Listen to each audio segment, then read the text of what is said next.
Alright, looks like that's good. Looks like that's a go.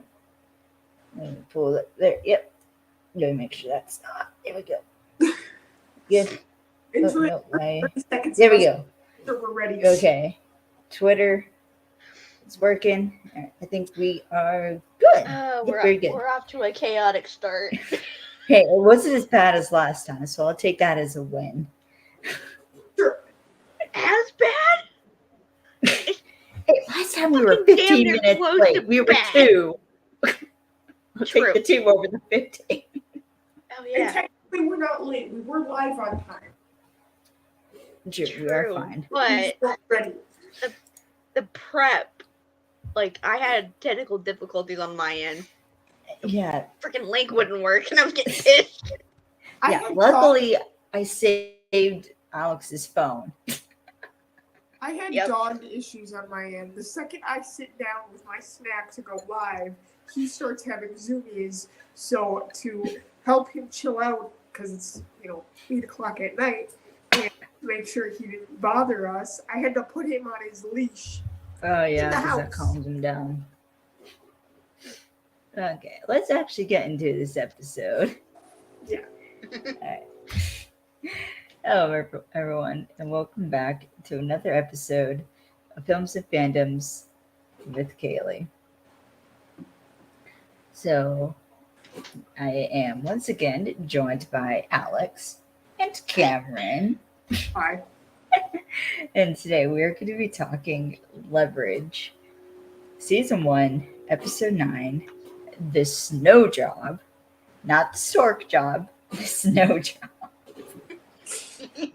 I made that mistake on the TikTok. And I called her out on it. I was like, Kay, you might want to check what you wrote. Yeah, and then I'm like, oh, freaking great. Like, I went back and was like, crap. It's been a while. I'm sorry, I'm reposting that, retweeting the stream.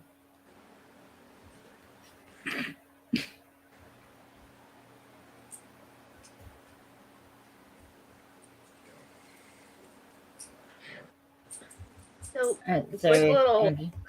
quick little sidebar before we get dive into the shenanigans of this episode. Cam, guess what Okay. happened to me on Instagram? I sent it to Kaylee. The actor from Walker Independence, Matt Barr, Yeah. answered my question. He answered my question, and I about threw my phone. I was fangirling so bad. It was embarrassing. You would have laughed. Any of us fangirling over literally anything is embarrassing. Okay, I quoted the tweet, so you're gonna be mad. Why? What the fuck did you do?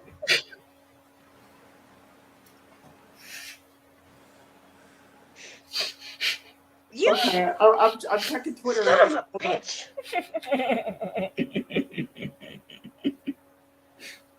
You tagged me in it.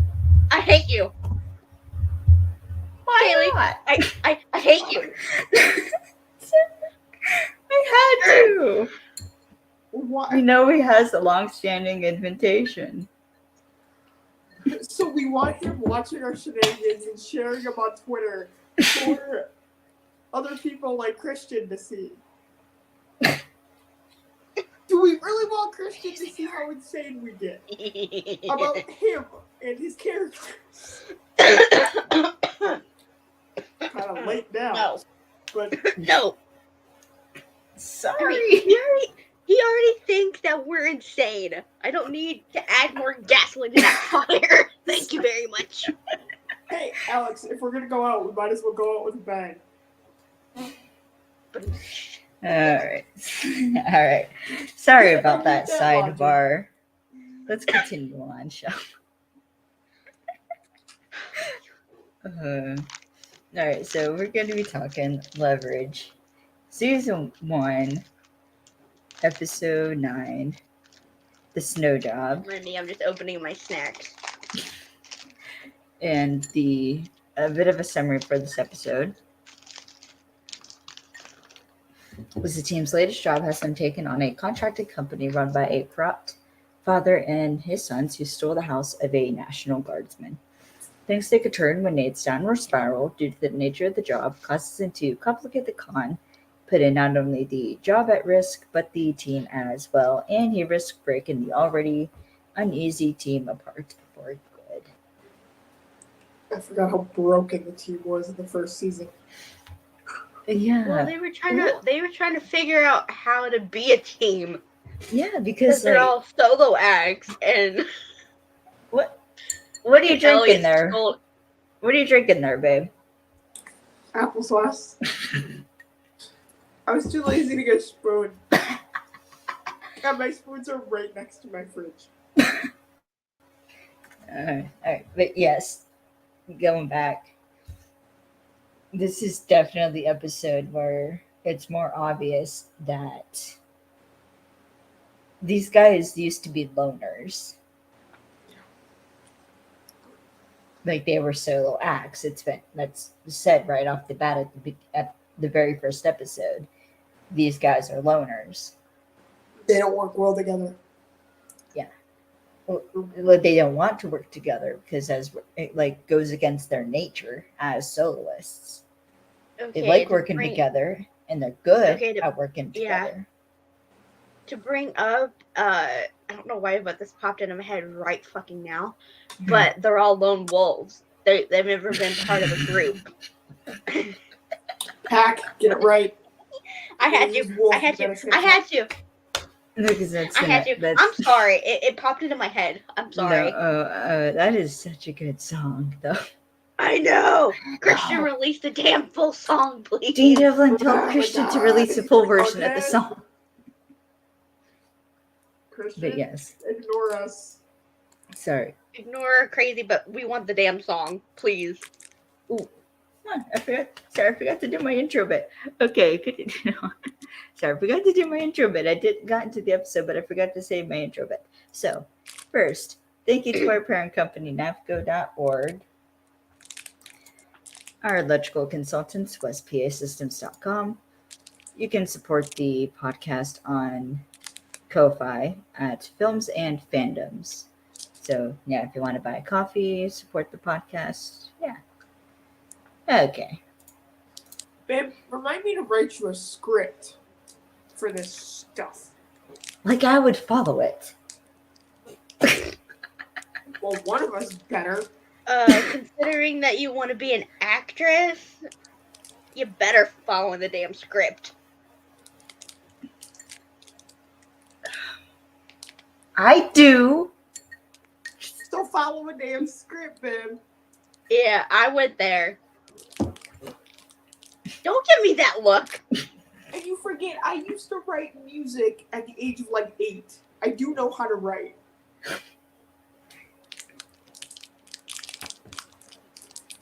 Cam, she gave me the look. I did not. Did too. Both of you, behave. Make me. Yes, babe. Alex, knock it off. Or Make so me. help me God. Jesus Christ. Okay. Shall we continue on? You'll wonder why I'm yelling into the group. Damn it. Alex, you good? Hold on. Okay. Okay, I'm back. Okay. Okay. So the director for this episode is Tony Bill, and the writers for this episode are John Rogers, Chris Downey, and Albert Kim. And I want to say Albert did. Well, I think he did. He actually did the Stork Job. He wrote that episode too, I believe. Yep, this episode aired on January 27th, 2009. And this is actually the 5th episode on the DVD. Which kind of makes sense as like the halfway point. So like the teams, like, yes, they work as a unit, but they're still trying to figure out how to be at this point, which is understandable. Yeah, which honestly, it still kind of works for the 9th episode because we get the start of this downward spiral that Nate is on. But I will say they have a functional dysfunction at this point, Yeah, partially due to freaking Nate. true. No, who was the inspiration for this outfit that I'm wearing, actually? That's You can a lot. guess who I'm dressed as. Elliot. Let's not. Yep, my boy. I didn't give a crap enough to dress up. I mean, I did, but like, I don't have anything. You're okay. Well, It's all good. This is our thing. It's our thing, okay? It is kind of our thing. Okay. So, we open. Let's actually get into this episode. So, we open with our client, Wayne Scott, arguing with the cop over the fact that the contractors did shoddy work on his house. And then stole his house. Yes, because now the house is foreclosed, and yeah. And keep in mind, this guy's wife and young son are there too. And he finds out that the contractors, the Redsings, bought the house from the bank. So now they own the house. And so Henry Redsing, who's kind of like the Papa Bear, he is the face of the company and the father. He's played by Sam Anderson, who, Alex, do you know who Sam Anderson played on Angel? I do, but I don't want to say it because I'm going to start laughing. We'll bring that show up now, damn it. Oh, it's a little bit of a Buffyverse reunion this episode because not only do we get Sam Anderson, who played the boss. I don't know what his title was, but he's the boss of the law firm. Yeah, he's evil law the head firm, of Wolfram and Hart. Wolf. Yeah, he played like the head like demon that Lindsay, aka freaking CK, worked for. Played his boss because Christian Kane played McDonald. He was the one that chopped off his hand and gave him the evil hand. Oh, that's the whole evil hand thing. Yeah, it's the evil hand issue. I got up to like season 2, episode 2 or whatever. And then I realized that it was boring. Yeah, it's the episode dead end. It's so bad. Not even Christian could save it. I'm sorry. Yeah, love the man, but not even he could save that. Yeah, it's the episode dead end, and Christian makes a joke in one of the interviews. He's like, "Yeah, I still have evil hand issues." So when I throw it, it's trying to leave my body. The freaking fake bloody stump was disgusting though. But because I remember he got his hand chopped. His hand chopped off by freaking David Boreanaz. Fucking Angel. By Angel. Oh, Lindsay pissed me off. Lindsay pissed me off. The evil lawyer. Fucking evil lawyer. Evil lawyer, man. I need to watch this show again. But also, when I found that tidbit out, I legit squealed. Yeah. Also, was it Danny Strong, the actor's name? Yes. Was on Buffy. Yep. So it's a bit of a Buffyverse Angel reunion this episode. A little bit, yeah. And I kind of forgot about that. But yeah. But yeah, the fact that there was a reference to Sam Anderson in this, I caught on to it. The second time I watched it, I was like, wait a gosh dang minute. Holy shit. I used to watch the Buffy universe when I was tried. going through elementary school. I tried watching I tried watching Angel for Christian Kane so I could understand the references and honestly get to the one episode where he sings LA song because I love that song, Yeah. It's really like it's a but I could not. gruesomer version of like the vampire story. Basically, it's a gruesomer version of it. Yeah, I But- just every time I'd like go to watch it, I'd find myself doing something else as I was like watching it. And I've seen it before, but rewatching it because of you, like watching it with you, it's freaking hilarious because you like get sidetracked, No, and I'm like because if immersed into it. Okay, if I'm being honest, not The only writing was just the sucked. show boring, The writing sorry, it was just boring, but also like the whole like the one episode where they had the guy who could like detach limbs Yeah. with the whole But hand for- thing. Yeah, but for me, it was just the pacing. It would go. That from honestly really put quick me pace, off because I was really like, slow. that was fucking gross. And I'm not going to go into what exactly happened Yeah, don't because do that. it's Don't do that. yeah, I'm not going to do that. Just it was gross. Oh.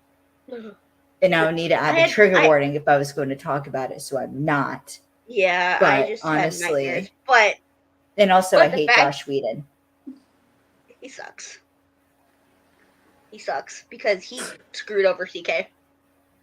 Well, that and what he did to fucking Natasha in Age of Ultron, I will forever be pissed about that. He can go burn in a vat of acid for all I care. Your I'm sorry, my Elliot just came out. I'm sorry. your reactions to people you don't like is insanely funny. Well, because, like, in Avengers Age of Ultron, there's that whole dialogue between, like, Bruce and Natasha. And Natasha basically says how she's a monster because, like, she can't have kids because the Red Room forcibly sterilized her, which is fucking disgusting, for one. Because as an infertile person who will never be able to carry kids, that's just no. But yeah, the fact that that's actually historically accurate, they would do that. And I'm not even gonna get women's spot. into the freaking Red Room But yeah, because the again, fact I would need to add a trigger warning. But yeah, the fact that they did that historically, they did that is sickening. It's historically accurate, and we need to learn from our history to avoid it happening again. Exactly. Yeah.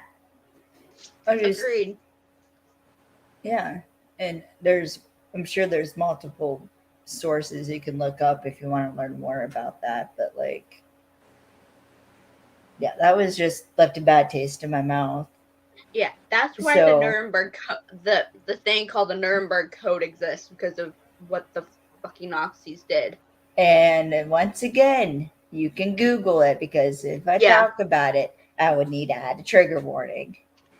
So, Jesus Christ, I thought this was going to be a funny episode. It will be eventually. But now we're just talking. Eventually. Okay, let's carry on. So, basically, we meet Henry Retzing, who's like the head of this company, and we meet his two sons, Randy and Dennis, and Wayne punches Henry, rightfully so. I would have done the same damn thing. He was a dick. Yes, As soon as I that causes saw Wayne him, to get arrested. yeah, as soon as I saw him come on screen and start mouthing off, I'm like, I immediately Kayla's like, can I hit him? And you said, it's like, no. It's like, but please. It's like, fine. Anytime I see somebody I don't like, I'm like, I can't wait for Elliot to hit this guy. I know, that's what I was like. That's what I was constantly like, oh, please tell there's me one Elliot time, gets to beat his ass. Oh, it was from my fucking favorite episode, The Studio Job. I can't wait to get to that episode. No. And Actually, when, All right, yeah, all right. All right, we've had enough interruptions. Let's go. Okay. Yeah, there's So- certain bad people that come on the show that I just want to run over with a truck. Yeah. Let's just Sounds say about that. right. Yeah. Sounds about right. Yeah. All right. So continuing on. So we have now the client meeting, which is basically just Nate meeting with Wayne in I think it's like one of the jail in the jail. Yeah, he's like in jail because the contractor like pressed charges or whatever. Yeah, obviously, of Yeah. course he would. Because he wanted to screw the family over any way he could. Yeah. Yeah, in like the visitation areas of the Yeah, jail, yeah. basically. Bitch. Don't know how Nate got his way in, but He probably smooth It's talked his Nate way in. and Hardison. Those two could do anything. yeah. Yeah, I Sure. mean, it would make sense for That's Hardison the, to like, create I mean, look at what they did when Nate was in prison. True. later. You Yeah. telling me this is a stretch? True. No, I'm not saying it's a stretch, just I didn't know how, but it would make sense that like Hardison would create Nate like a lawyer alias under the guise of like meeting a client. Yeah. So, anyways, Wayne starts explaining how all this happened, and he had like his unit had gotten called up after Katrina, and he didn't have enough time to fix his house, so he hired Retzing and Sons to do it, but Wayne couldn't afford him, so he took out an equity loan to cover the costs, and he couldn't make the payments, and the house lost value because Henry didn't do the job right. And he also reveals that like this was his first home, and he says like he took my little boys home. Which And that right there kind of broke me. Yeah. And it like that when he said that, I could see it on Nate's face that kind of Mm-hmm. Oh yeah. to the heart a Mhm. little bit. Yeah, so, but then Wayne asks Nate if he has any kids. And Nate says he did. And Wayne immediately picks up on the subtext. That hurt. Yeah. That hurt. But Wayne immediately immediately picks up. Yeah. Yeah, because he picks up on the subtext and it's like, I'm sorry. Like, whatever happened, I know you did everything you could. That's what gets me. You work hard, you play by the rules, but when you really need help, really need help, they'll let you hang, and it's your kid that pays the price. That literally describes what happened to Nate's kid perfectly. Exactly. Exactly. Because then we get a quick flashback to Nate's son dying. But it's like, I think it's like chopped up in segments, so it's like him like running in screaming, him pushing the doctor away, and then him hugging his son screaming. Yeah. Which shows like how upset he was. But Nate says we all pay the price. So immediately you know, fuck, Nate's gonna take this personally. Yep. Looking back on every episode of Leverage, it's got that tiny bit of personal for one member of the team or another. Yep, in this Exactly. case, In in this this case, case, it's Nate. Mhm. So everyone's in the conference room waiting on Nate, like wondering where the hell he is because he's not there. surprise, surprise. Which hers, Dramatic Hi. motherfucker. hi Alpha Zero.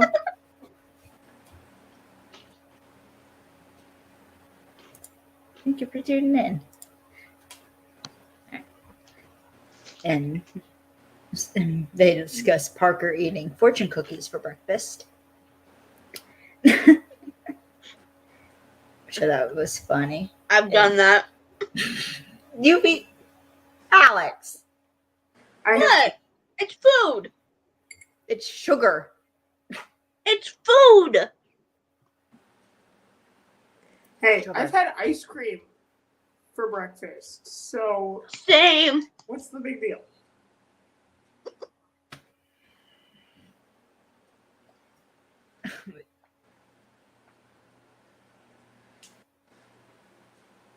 Interesting to note off at 0.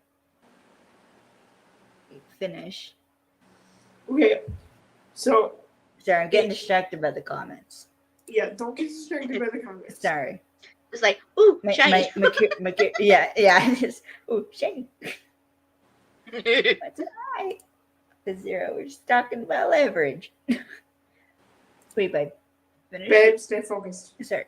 Well, I'm curious if, like, by finished, do you mean, like, are you watching from Finland? Because I'm, like, I'm just curious about how far this is reaching, because if we're going international, that's going to be, like... Dude, if we're going international, I think we're kind of screwed. Oh god. I'm actually scared now. Same. Good. All right, continuing on. So, yeah, like, Sophie looks so tired. And you can tell, like, her coffee hasn't kicked in yet. Like, she has her cup in hand, but it's, like, not working at all. Well, okay, she's got to bring about the family dynamic that we know is kind of changing a little bit at this point. She's like the tired mom who has 3 young kids under the age of 5 who don't sleep. You say single mom who works 2 jobs and loves her kids and never stops. No! No!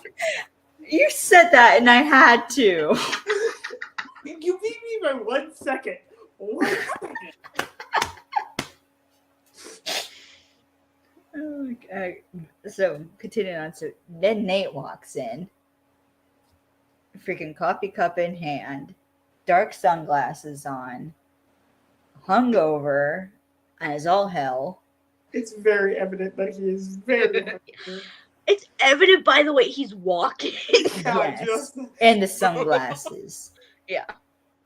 To quote Dean Winchester, the only people who wear glasses inside are blind people and douchebags. We know which one applies to Nate. Yeah. No, but I'm sure if Elliot hit him hard enough, he'd go blind. You know what? After this episode, Elliot deserved to. He did. He really did. Nate needed a good old smack upside the head this episode. He needed a Gibbs love tap. No, yeah, he needed knock him over. He needed something. Yeah, so Nate sits down, is immediately in asshole mode, and is like, hey, no chatter, just get on with the briefing. Okay, but when isn't there chatter in the team? Jesus. Yeah, because they usually are talking before the briefing starts or something along them lines. Or like, having full ass conversations. I immediately, after he said that, I had to pause it. I was like, excuse you, Nathan. 1, it's a fucking free country, and 2, it's a fucking free country. I can talk if I want to. True. And the only reason he's telling them to be quiet is because he's hungover. Which is his doing, so baby. He has to deal with the fucking Yeah. Suck it up. He fucked around, so now he's going to find out. As the saying goes. So Hardison's doing his briefing, introducing Henry Retzing and his business. Sophie is immediately on Nate's ass. Like, you okay? And Nate, as he is. Sophie's like, are you drunk? Yeah, and then she's like, are you drunk? And he's like, and no, Nate's like, I was drunk yesterday. no, I was drunk a couple hours ago. I was drunk a couple hours ago. Now I'm just hungover. I don't think alcohol. I'm pretty sure he's still drunk after a couple hours. Well, True. I guess maybe if you have the tolerance of Nate. True. Well, he's been an alcoholic for a very long fucking time. So yeah, it would process really quickly. Yeah, that's a good point. Yeah, so basically, um, yeah. So Hardison basically explains like how this scam works, which is basically uh, Henry takes the contract to start work, stretches out the job, and when the Scots refuse to pay the contractor like any law-abiding citizen would, Henry put a contractor lien on the property, so he became creditor once the bank foreclosed and the Scots ran out of money.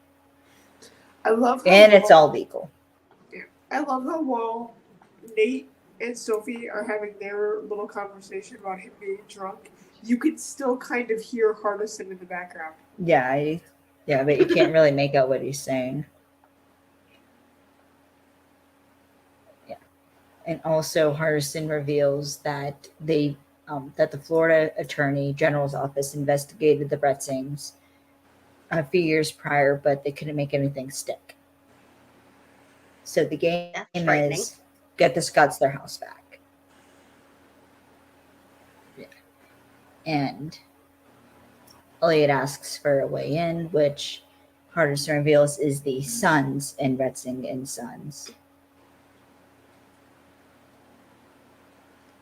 Well, one of them, well, they're both idiots, but one of them is easier to play than the other. Oh, okay. Yeah. Yeah, so It's like Dumb and Dumber, but way It is like a bit. reversed. So, two sons, Randy and Dennis. Like Randy is the older one. He doesn't do much other than snowboard and judge snowy wet t-shirt contests. With I mean, that about describes it perfectly. true, and it's kind of gross. Yeah, well, he's also kind of a bit of an airhead. True. Understatement of the year. And also, apparently, Sophie had this agreement with Nate that he had sorted himself out, but Nate coincidentally doesn't remember the agreement. So, How much do you want to bet he was drunk when they made that agreement? oh, I'd take that He was bet. probably freaking hammered.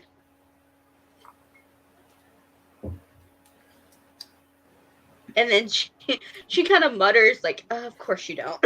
Yeah, Like, yeah, I can see it in her eyes. She's like, "Of course you don't. You don't remember this." yeah. But Dennis is the worker bee and does all the grunt work while Henry's the face of the company. So then Nate just like completely interrupts and is like, okay, so like they beat a state investigation, so they're smart. The law's on their side, so they're untouchable, or so they think. And then says that Randy's the sloppy one, so that's who they're going to target, is Randy. Of course. But then Nate's like, Sophie, how's your luge? Still hungover, can't fucking talk. Is he slurring? Yeah. Yeah. And Sophie's like, excuse me? Nate's like, your luge. I die every time. Sophie's just like, I ain't dealing with this, and leave. Sophie's like, it's your turn, I'm done. Thank you, Alpha Zero. Thank you.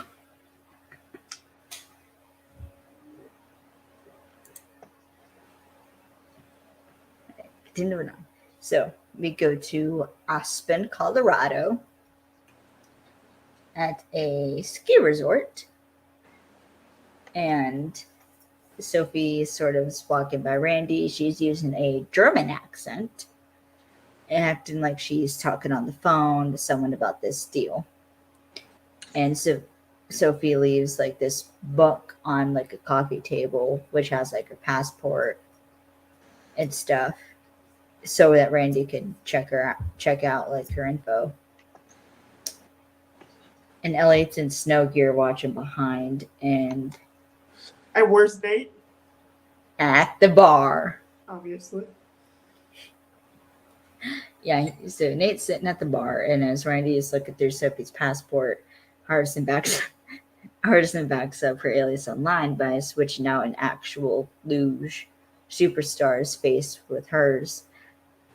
What's funny is there's a scene where like the girl, Actual girl in the the photo. actual girl is like looking at the photo. And she's like, what? I don't speak German. I think she cussed. Oh yeah, she wasn't happy. I'll give you But that. I'm gonna imagine there was a cuss word in there. Or multiple. Or multiple. Considering her facial expression was like, Yeah, good. Considering facial expression and tone. very, very like angry, and I bet you she said some very, very naughty swear words. Probably. Somebody wants to tweet at me the translation. I'd like to know too, because I don't speak German. Yeah. I'll ask my dad. He took German in high school.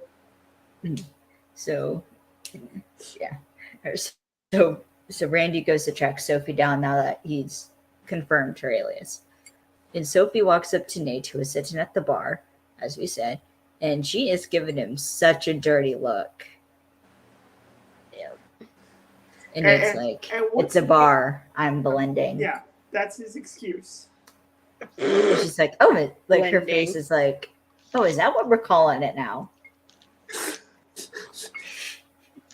Okay, but I love him so much.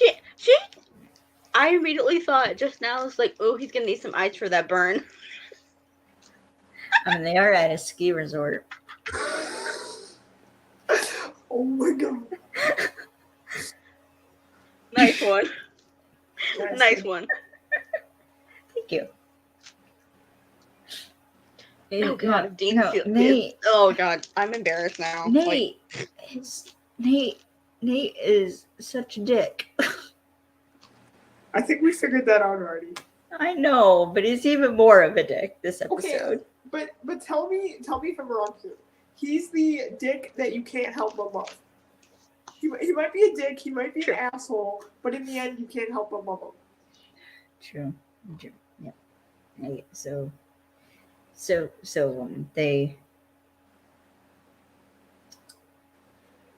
Randy approaches Sophie at the bar, like gives her the book back, and Sophie is acting all grateful. Well, yeah, she's got to get on his good side so they It's can true. pull this off. So Randy, that is true. Yeah, so Randy tries to pressing Sophie by saying that like he's a fan, but then he starts talking about the latex and the helmet in a very inappropriate way. Yeah, I had to pause it to go. Ugh. Yeah, because even It was Sophie's disgusting. face is like, what the hell? And how about you want It to was- everybody on Cobbs is just like, what? Come on. Elliot's probably thinking, I'd love to hit him right now. Parker, I want to tase him so badly. Hardison, I want to smack him over the head with my computer. Which that made me think of the phrase. Hardison would just sign him up for a bunch of bogus shit. They said it was important. No, he would love that too much. You got to think of something else. Home improvement magazines. There we go.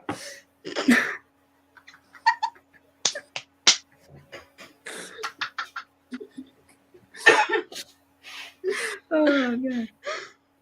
No, but to once again quote Jimmy and Beth from Jabber Picks the Podcast and Thief Steals the Podcast, men are stupid and horny. True. Yep.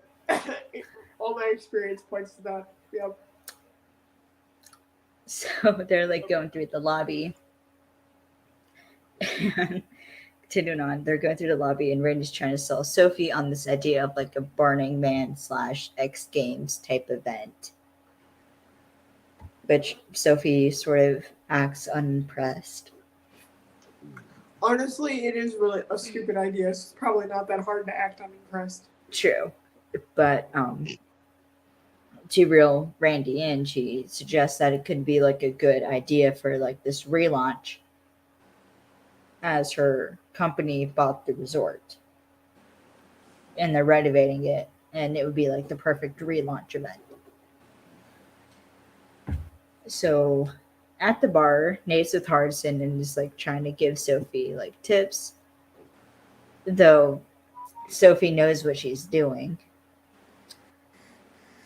And Nate's trying to get like tell her to like string him along because he only have like a couple hundred grand liquid. But Randy's just like, why don't I just write you a check for $500,000? And you can see they all like look for a second, like, damn, okay. My partners in that would be delighted. This guy's definitely an airhead. Yep. Yeah. So Sophie agrees to take him to see management and see the plans, which is where Elliot comes in because after Nate says the catchphrase, Breathe. Nate first says the catchphrase, "Let's go steal us a mountain." Every episode, I have to watch him do that line like 3 or 4 times because it's just. It is a good line. And anything of "let's go steal a," just perfect. I love it. Yep. So Elliot is speaking to the actual owner of the resort, and he introduces himself as Vince Fetke, who I believe is like a play on 2 guitarists. Vince Neil, or no, I think Vince Neil and is it Mike Fetke? I don't know. I believe they're musicians. But Elliot immediately is doing like the whole good old boy funny act. Making a clip about are you freaking kidding me? Well, I'm sorry, you probably hear a helicopter in the background.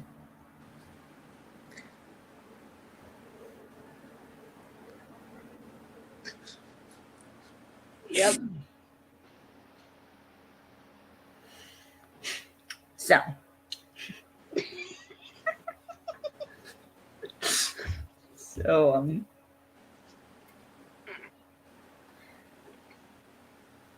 so yeah, because it's like, I've been key from Innovative Resort Solutions. Just don't call us the IRS. How much would have bet he hated saying that? Just Probably, but yeah.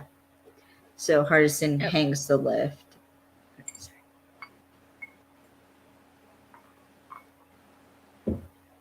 So Hardison hangs the lift that Parker is on with another guy.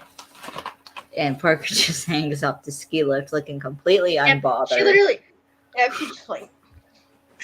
She's sitting there for a second. Parker. And the guy. Parker. And he's like, Parker. Huh? Oh. She's zoned out. Yeah, and she's hanging off of it. Yeah. And it's just like, there. Help. Help. Help. Oh, man. How you Very, doing? like, Looks up at the news like, how you doing?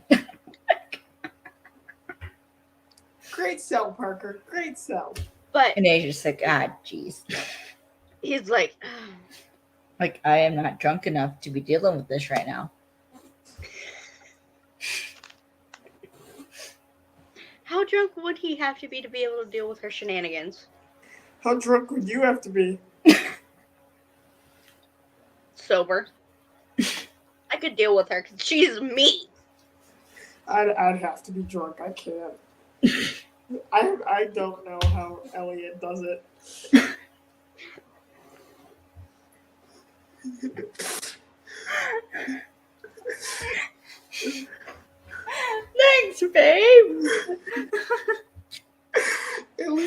21 now and I have that option.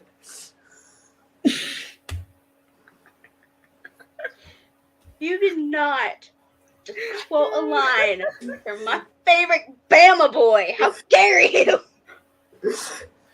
Wait, Queen Bama. says that. Yeah. Queen says that exact line. It's like, I don't know how Elliot does it. With real weakness. Oh, Chaos, yeah! I remember now. Oh my god. And I heard his Bama accent in my head. Thank you for that. Bama. Walking through the hallway. Well, wait, is this something stupid? I don't know how Ellie does this. Okay. No, continuing on, because Sorry. we're already at 45 minutes. So Elliot is trying to sell the owner like this fireplace with extendable marshmallow toasting rods, which Isn't that sounds kinda cool. smart? It's I know smart. when he was selling it, I'm like, I want one. I would buy it. Okay. But would we Quick buy look. it to buy it, or just because he sold it to us? Does it Both. matter? Fair. Both. But okay, quick sidebar. The wire room glasses. Oh yes, this is the wire room glasses. I give up. No, How did you not mention that? I forgot to write it down. I didn't forget to write You're it welcome. down. I wrote it down. I wrote it down Of course because you did.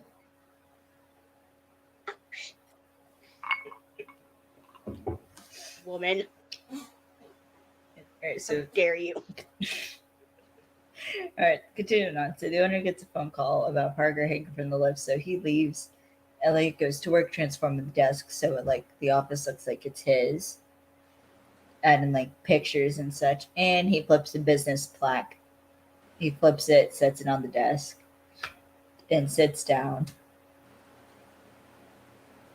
And Sophie walks in with Randy and greets Elliot, and he also has on like a bit of a German accent.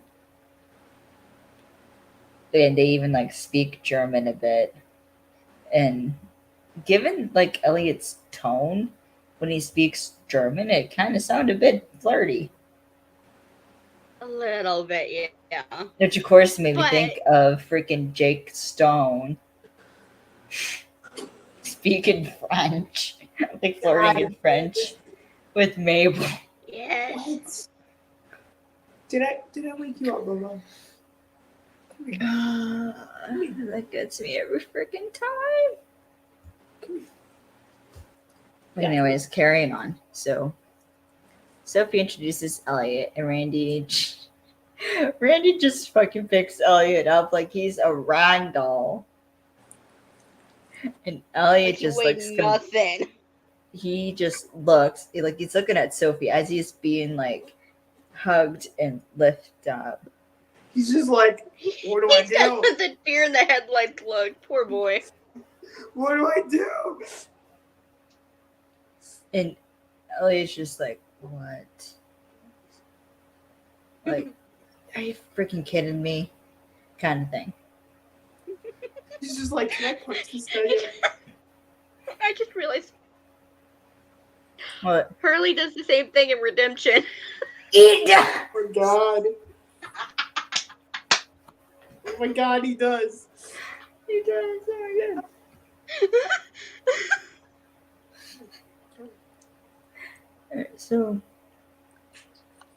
Alright, so back at the bar, Hardison reports that Parker's safe, and then so Elliot and Sophie get to work on selling Randy on the plans, and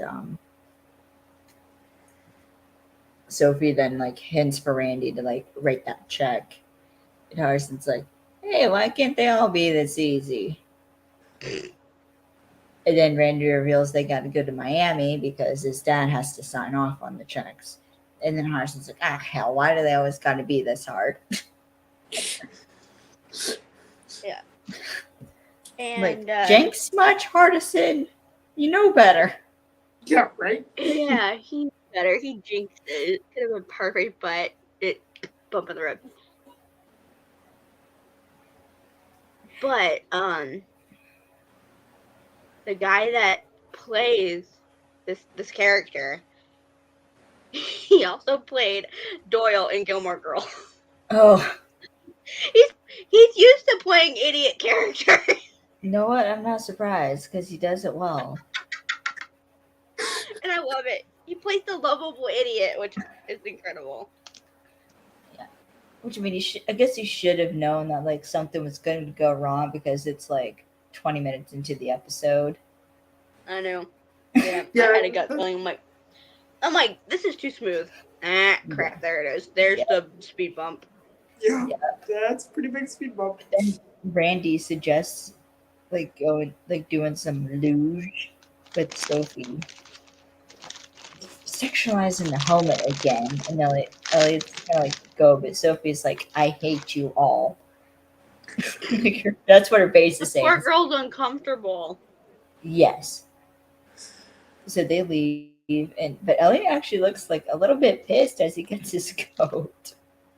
Oh yeah, he's got the eyes that want to kill. Yes. Look in his eyes. He's like, I'm gonna murder somebody. He's like, if this keeps up, I'm gonna jump in there and I'm gonna punch somebody in the face. Yeah. And I might break 2 legs. Yeah. Yeah. So now we go to Miami. And Sophie's like dolled up wearing this like green aquamarine blue dress for this meeting with Randy and Henry. And Randy gets Sophie a drink. But seeing the green dress made me think of this song from the musical Tick Tick Boom called Green Green Dress. But it's like a very sexy song. Yeah. Carrying on. So Henry comes down and is asked like Randy where he's been. First guess in Europe, but then he looks at Sophie and guesses Caribbean. Now Sophie looks kind of tan, but I don't know if that's more like because of the sunlight, like the way the lighting is with the camera, or if that's supposed to imply that like they've been there a couple days. It's a little bit of both, I think.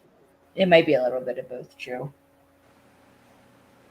But Well, you gotta remember that camera light always exaggerates everything. that is true. That is true. So Randy introduces Sophie, who is very obviously supposed to be like German, like playing this German character, because she says like Guten Tag, but then Henry guesses French, or no, he's like French. Nice. Like Idiot. I don't know German, and I even know Guten Tag is German.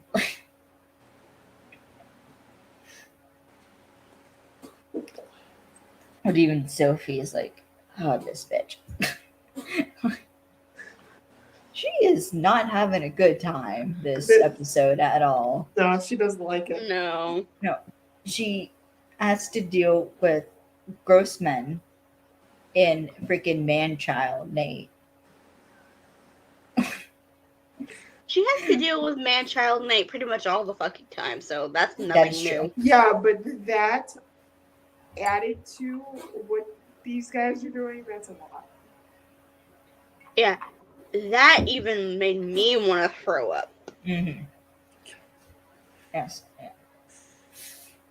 And so Elliot and Parker are getting video for Nate. Or like they're getting like video and audio for Nate. Walking alongside the house. And it's looking completely obvious while doing it. Yeah, like, you stick out like a sore thumb trying to sneak around. Yeah. Act normal. Yeah. I mean, a parabolic mic would have given it away anyway, but Yeah. It's like, dude, you'd make a horrible, horrible spy or cat burglar. Yeah. And given his training, you'd think he'd be a little bit better. True. Like, what the hell, man? And True. her, like, she's literally a cat burglar. Why? Yeah. Yeah. What the fuck? Yeah.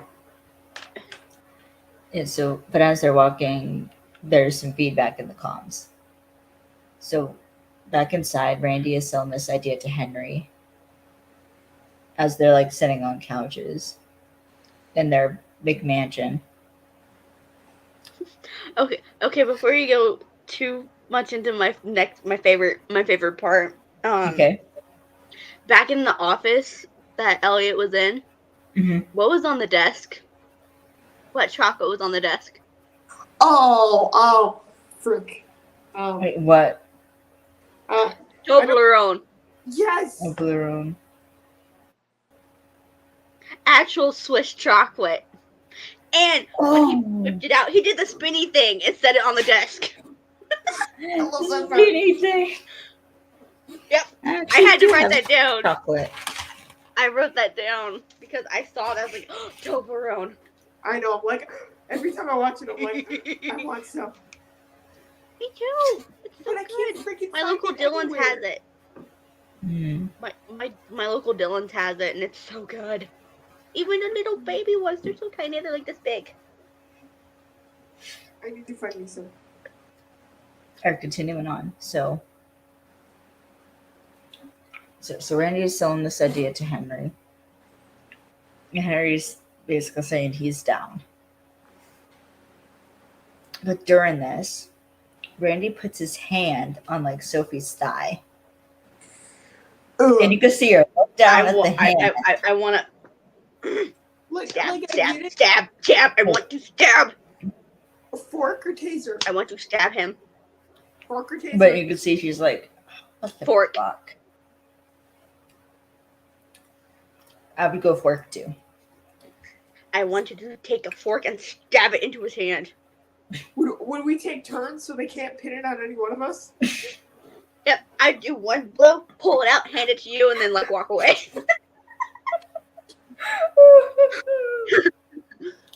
Yes, it physically made me.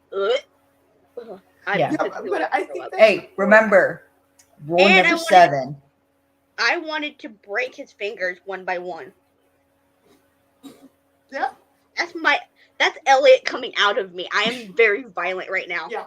I would have put my hand on top of his, grabbed his fingers, and Yeah. Wait, no, that's actually not Elliot. That's fucking Mr. Quinn. how many fingers do you need to type? Round down. Down.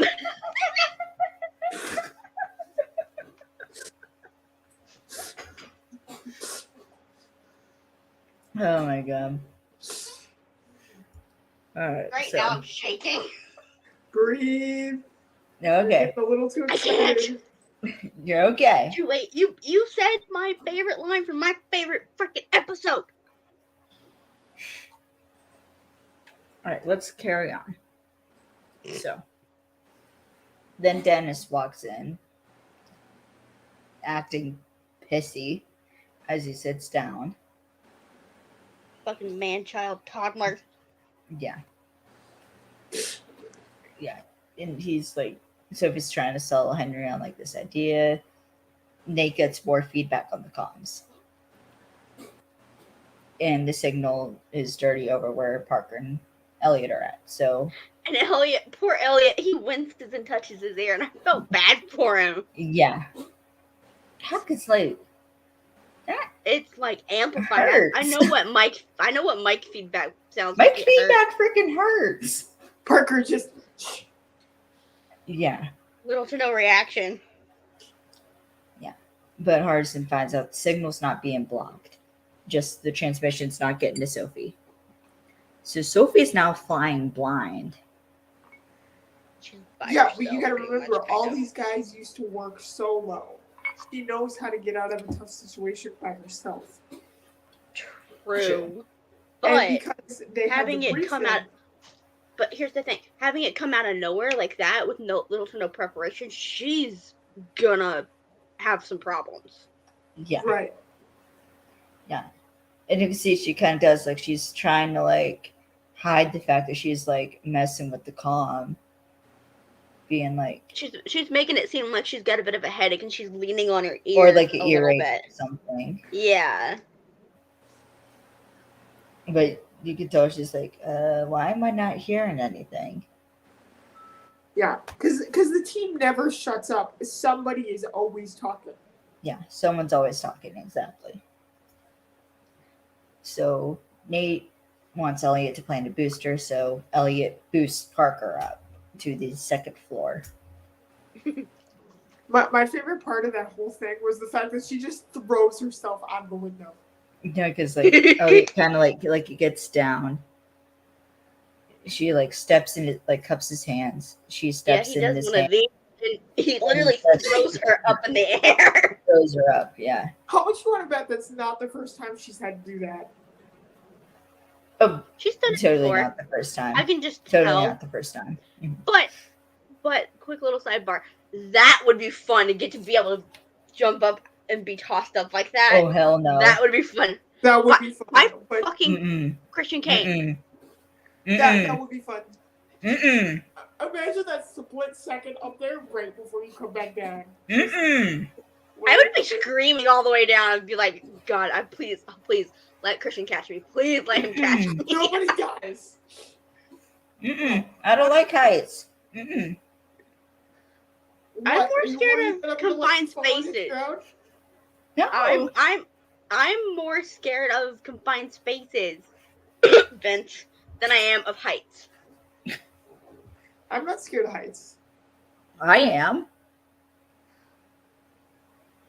They make You me realize uncomfortable, heights but I'm aren't not the scared of problem. them. It's the fact that you could hit the ground after you go down. That's why I don't like heights. It's the I don't like the idea of falling. That's why you got somebody like me to catch you all the time. You're not and gonna that's fall. why they make the giant like tumble mats. What? I know. By the way, falling on those still hurts like hell. I did both cheer and gymnastics. Those things hurt. But still, it's better than falling on the actual ground. Not always. True. Good point. As somebody who falls constantly and has almost made a sport out of falling, I'd rather fall on the ground. Yeah, I trip over my own damn feet, so. Well, that depends on the height of the fall, but 9 times out of 10, I'd rather fall on the ground. Okay, continuing on Carry to on. my Yeah, favorite part. Okay, well, Dennis. Every episode, you have like 12 favorite parts.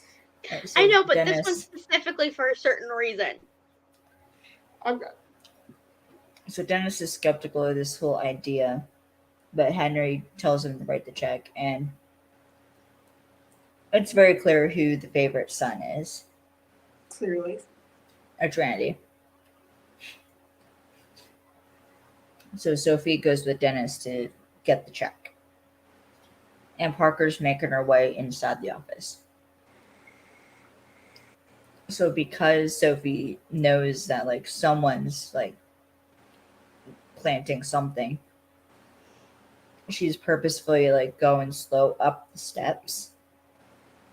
Yep.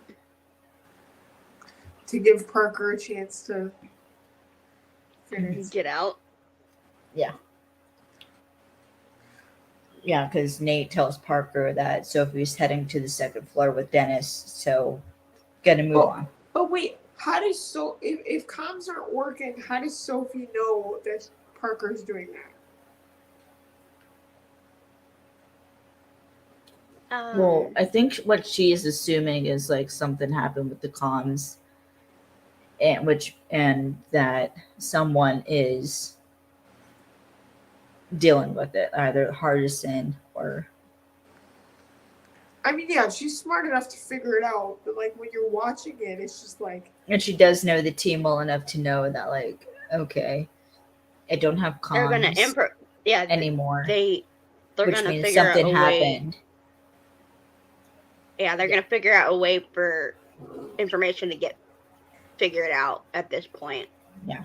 With So I'm their gonna one line of delay communication severed. So I need to delay as much as possible until I get something. Yep. So, but as they walk up the steps,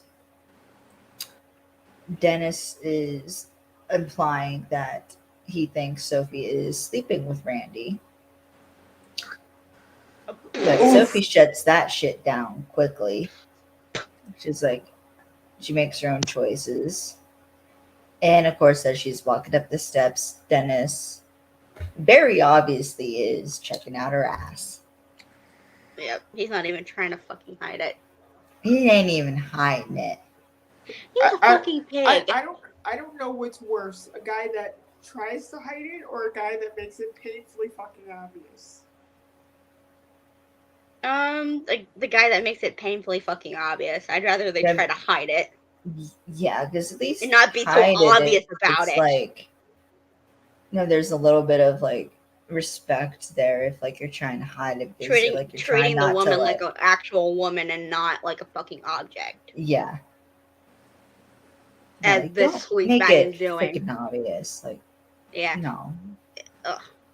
One, that just makes everybody uncomfortable. True. Because not only does the woman and it know makes you a fucking sleazebag. Because apparently everybody the back of her head. Everybody we do around you know you're checking her out. Yeah. And so they're judging you. Yeah. And immediately are thinking you're a sleazeball. I've had that happen. There was one time the guy was more subtle about it, and my dad pointed it out to me because we were walking out of fucking Walmart, and this really hot guy was walking. Fucking Walmart? I locked eyes with him.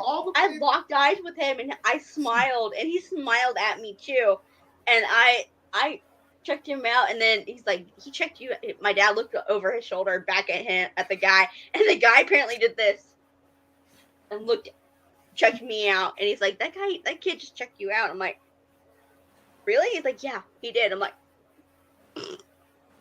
started laughing. And That's then why I don't go anywhere. Yeah. And then there was one time I was walking with a friend around my neighborhood. A group of grown ass fucking men and like 2 kids that were my age were drunk off their asses, and they fucking catcalled me and my friend. So you know what we did? We flipped them off. I would have said stabbed with a fork, but okay. I mean, both are valid options. Yeah, and they were like, "Oh, come on, baby, don't be like that." And I looked at her and I was like, "You ready to run?" And she's like, "Yeah, let's go. 3, 2, 1." And we grabbed hands and we bolted. We bolted out of there, out of the alleyway that we were in. Because it was like a side street. We cut through somebody's yard and went down this other side street to get away from these grown-ass men who were drunk. People are creepy. Yeah. Yep. PSA. And you bet you I had a knife on me. Good. For protection. PSA. Don't be fucking gross to customer service people. Don't be gross in general. Just true. Don't be a gross human being. Be a decent human being. Be nice. Be a fucking gentleman. Or gentlewoman. Either way. Exactly. Act like you have some sense. Or in between. Doesn't matter. Yep. So, this is your favorite part. Because Parker, she realizes that she's running out of time, quickly runs out the window, then flies crashing into Elliot. She's just like, who falls on his ass. Yeah, she goes, Elliot, how did you know it? Yeah, Parker, I did it. She flies. He's like, damn it, Parker. Yeah, because he crashes, falling on his ass, and they're both laying on the ground, and Elliot's like, damn it, Parker, let him warn you next time. Which he's like, how do you know that I'd be there? He's like, I didn't. And he's like, he gives her one of these, like, Okay, What's wrong with you? but let's talk Wait, about never mind. Don't answer that. If he wasn't there, she would have planted on the ground. How would she have recovered from that? Are we talking like A barrel roll. roll? Is that even possible at that height? I mean, she was in the second story. Like, She would have broken her kneecaps. she would have broken something. I'm gonna But assume consider- because but Parker is a consi- thief and a climber, that No, she consi- knows how but to con- properly fall. Yeah, but considering it's Parker, she probably could have braced herself for impact in a way that wouldn't have hurt her too bad. Well, because She would have I had some know- bruises. She would have had some bruises or something Because from you know, the like impact. parkour, like people who do parkour, Yeah, that's pretty what much. they do. Is they would often roll. Like they can roll from like a great height and be perfectly fine. Because the idea is distribution of that energy. Right. You roll, you're continuing moving that energy forward for it to decelerate. You land on your feet, you decelerate quickly. That's how your legs get shattered.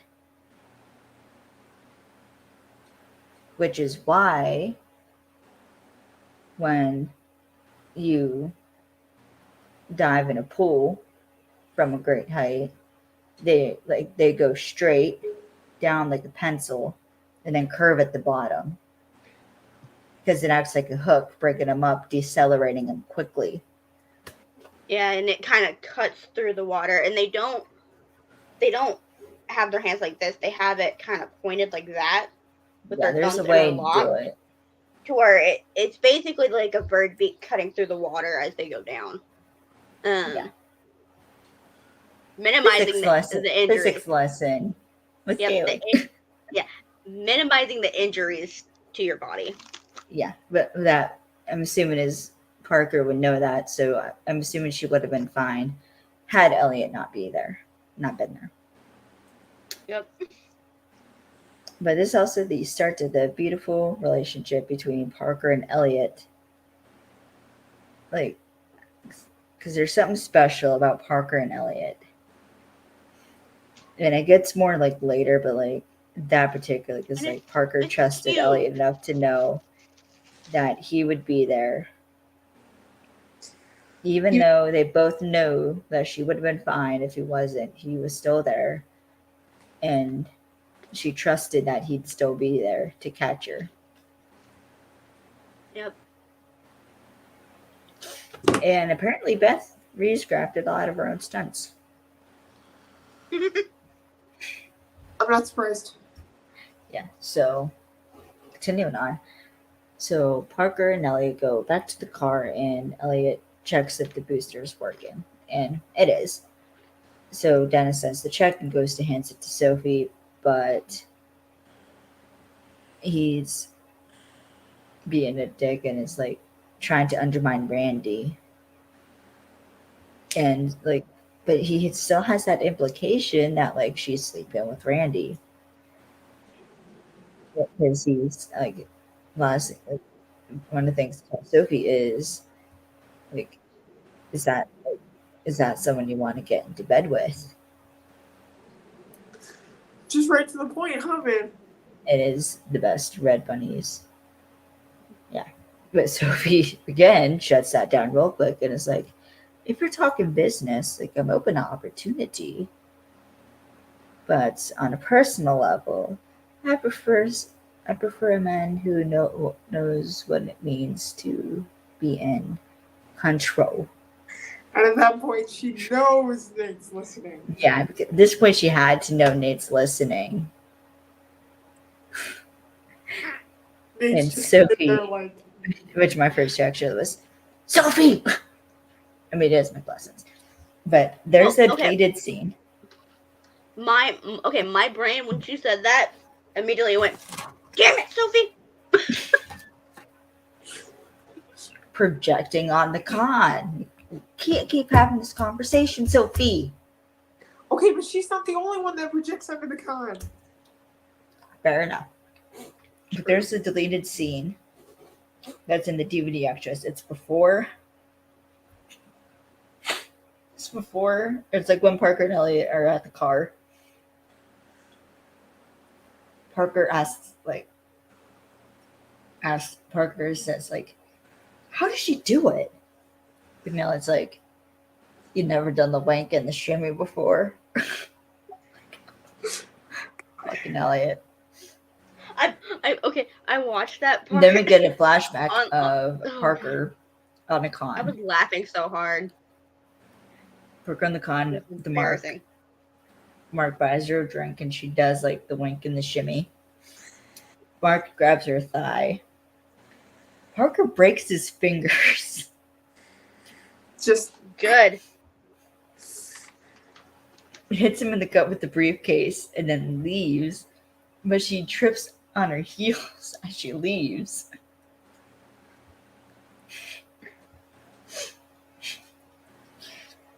And then it cuts back and Parker's like, I'm not really a people person. that's interesting. What's funny is Elliot just turns and mouths like, really? Just like I think he doesn't say, just like, Sorry? really? He had the look on his face of like, seriously, what the hell's wrong with you? Wait, don't answer that.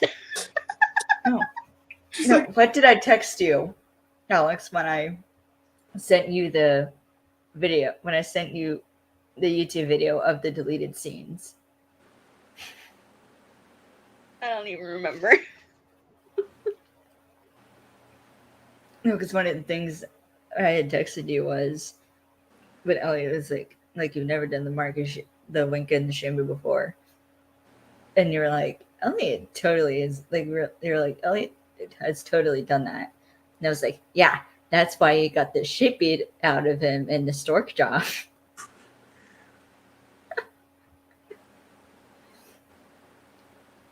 I'm guessing we had this discussion when we did the stork job. What, Alex? Okay, I found it. oh God. What? No.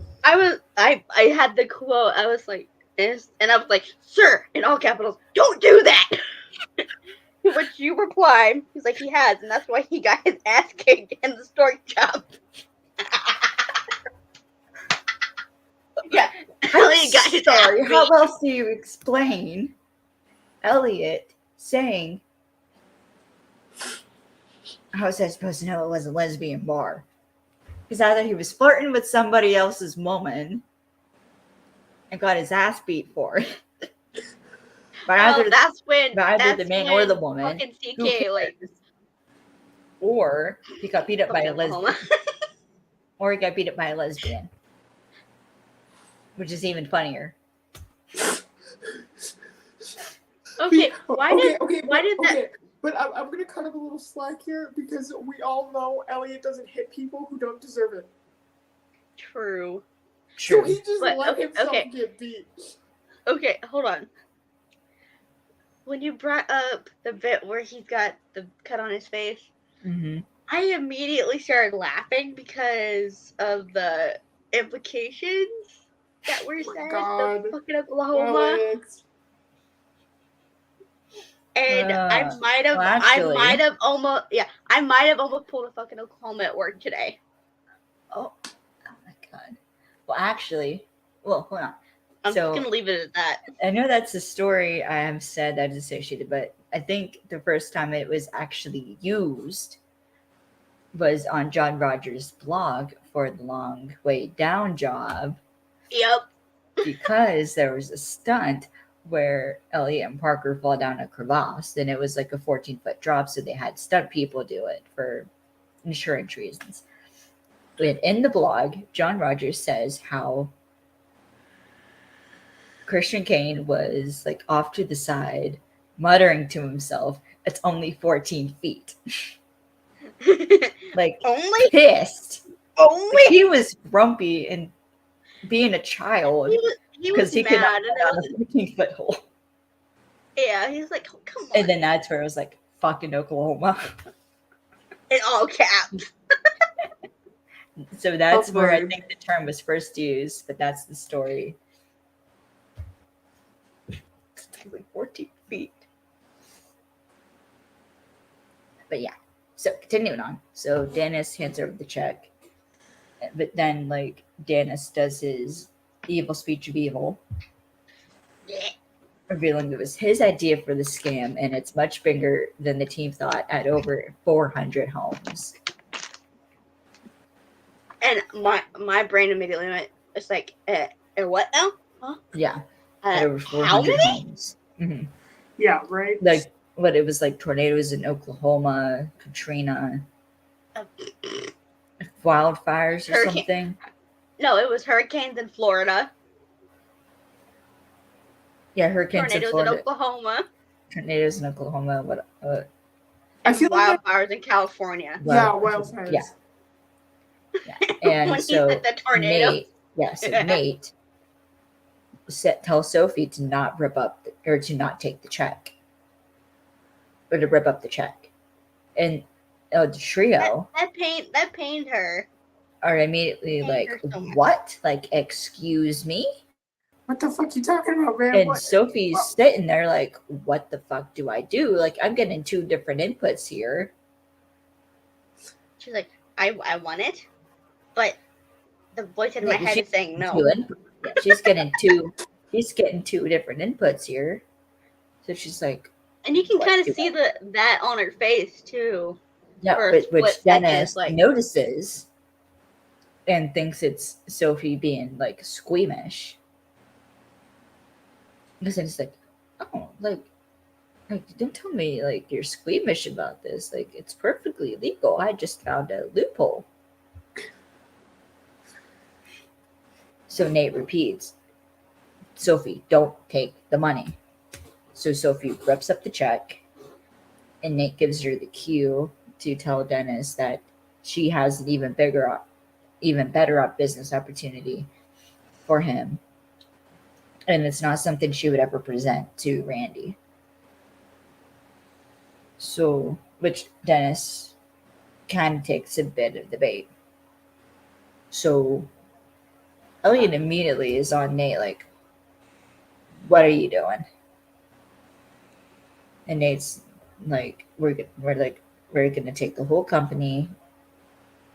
We're gonna give everyone their homes back. And Elliot's like, you made this decision when? And Nate's like, I don't have to run anything by ya. You made this decision when? Nate, like 20 seconds ago? Yeah. And you kind of fucking have to run shit by your team, Nate. Yeah. It's And a that- we thing now, not a you thing now. Exactly. And Elliot immediately is like, are you drunk? Probably. And Nate repeats, like, he doesn't have it, like, I don't have to run anything by you. And Elliot's like, right now, are you drunk? Probably. And Hardison shuts him off and starts, like, going into, like, the long version of, like, what's going on with the cons, which Elliot stops him by saying to cut the geek. Cut the geek spiral. English. Which, short version, Hardison reveals that the house is bugged. And if he's right, then the equipment that's being used is standard issue law enforcement. So now they're realizing that they're fucked. They had a because they cops had are a listening. collective look on their face of like, shit. Yeah. Like, this just got more complicated because cops are listening. Yep. And there's another deleted scene of Nate arguing with Hardison. And Nate's like trying to tell Hardison, like, I just need you to get the signal. And Hardison's like, not even my mama yells at me like that.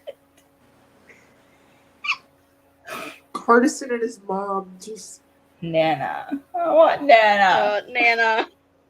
I want to meet Nana. Right? We need to get Nana on screen. I want to get Nana on screen.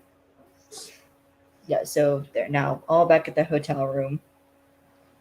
Nate's pouring himself a drink, wearing a stupid hat. And they're all arguing over what happened. And Sophie's asking I wanted Hardison, to like, take the hat from him and burn it. yeah. I know, just like, give me that. Yeah. light it on fire. But it's a fedora, but he ain't wearing it right. No. He ain't fucking So, wearing it right, and yeah, it doesn't look yeah. good on him. So, but Sophie's asking Hardison like where he was, but it mattered, and like this leads to like everyone bicker, and then Elliot finally steps up and is down like, "Hey, like I don't like that.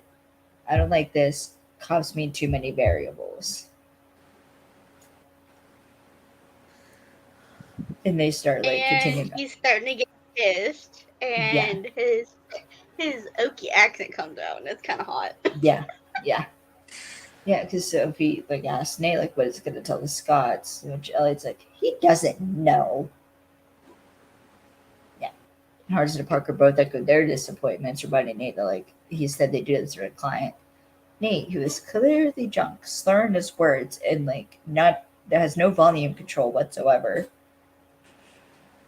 and is like one client, many victims. You have a chance to represent those who didn't get to ask for help, and also that he's escalating the con.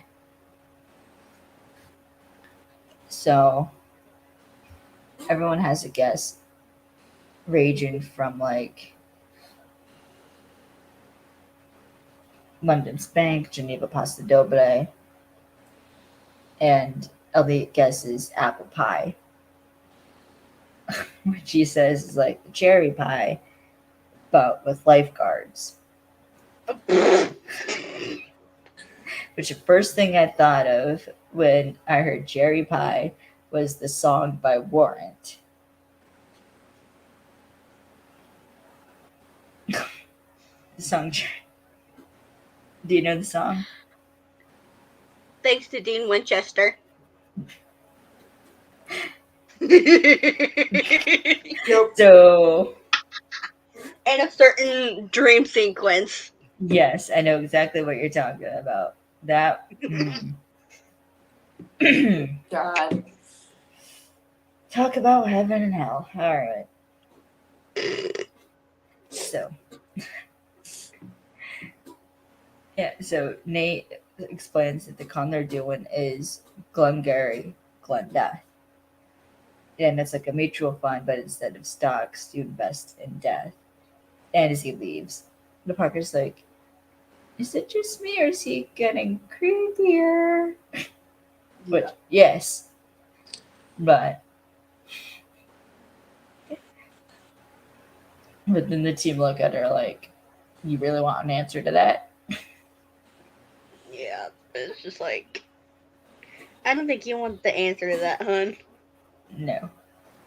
So, and also Parker's, in the scene, Parker's fingers are wrapped with rubber bands. I don't know if you noticed that. That's weird. I But did it's Parker. Yeah. I think I it's was a too STEM distracted. thing. Yeah, because, like, it's like a compression thing. Yeah, that's why I have like this on. Yep. Me too. Mm.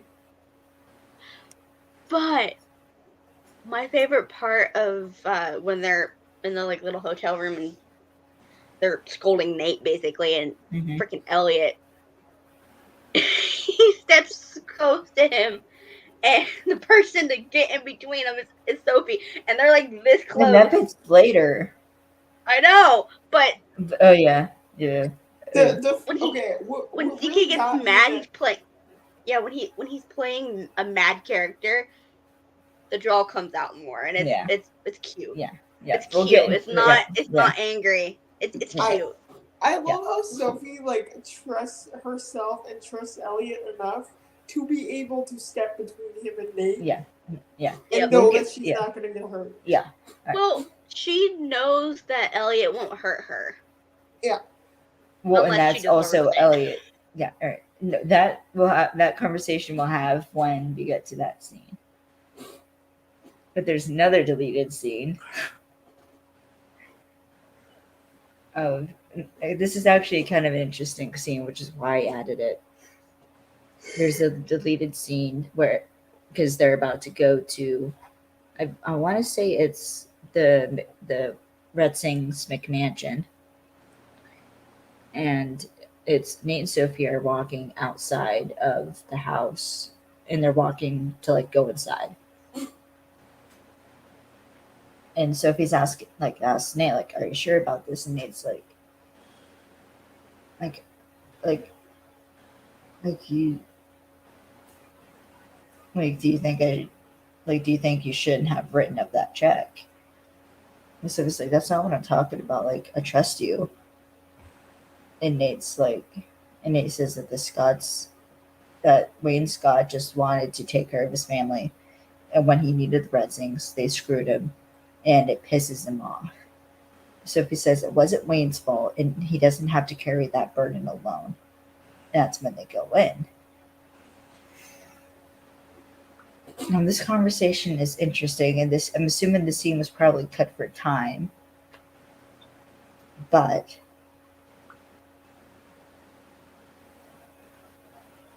it's the double entendre of Sophie's really talking about Nate.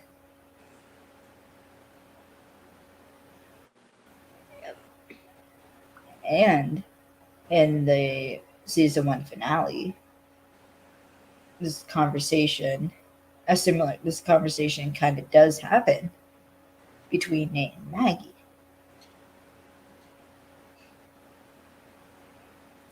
So it's interesting to think about how, like, the reason Nate is so fixated on getting Wayne Scott's house back, and like getting essentially like why he's so angry, why he needs to take down every corrupt bastard that he can, is because one, it pisses him off, but two, he has the guilt. He still has that guilt of not doing enough to save his son. And he's carried that burden alone for however many years. And Sophie obviously knows the story,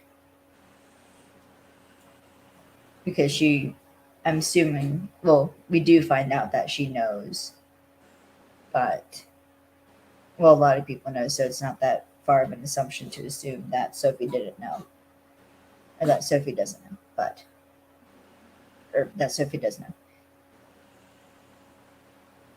So essentially what I think Sophie's telling Nate is, you don't have to feel like guilt over this, and you don't have to carry that burden alone. Essentially, she's reaching out, but Nate's pulling back again, which is what we see them continuously do. So yeah, continuing inside like the office, Nate does this with Dennis and explains how like this con works, which is basically. So what are you looking at?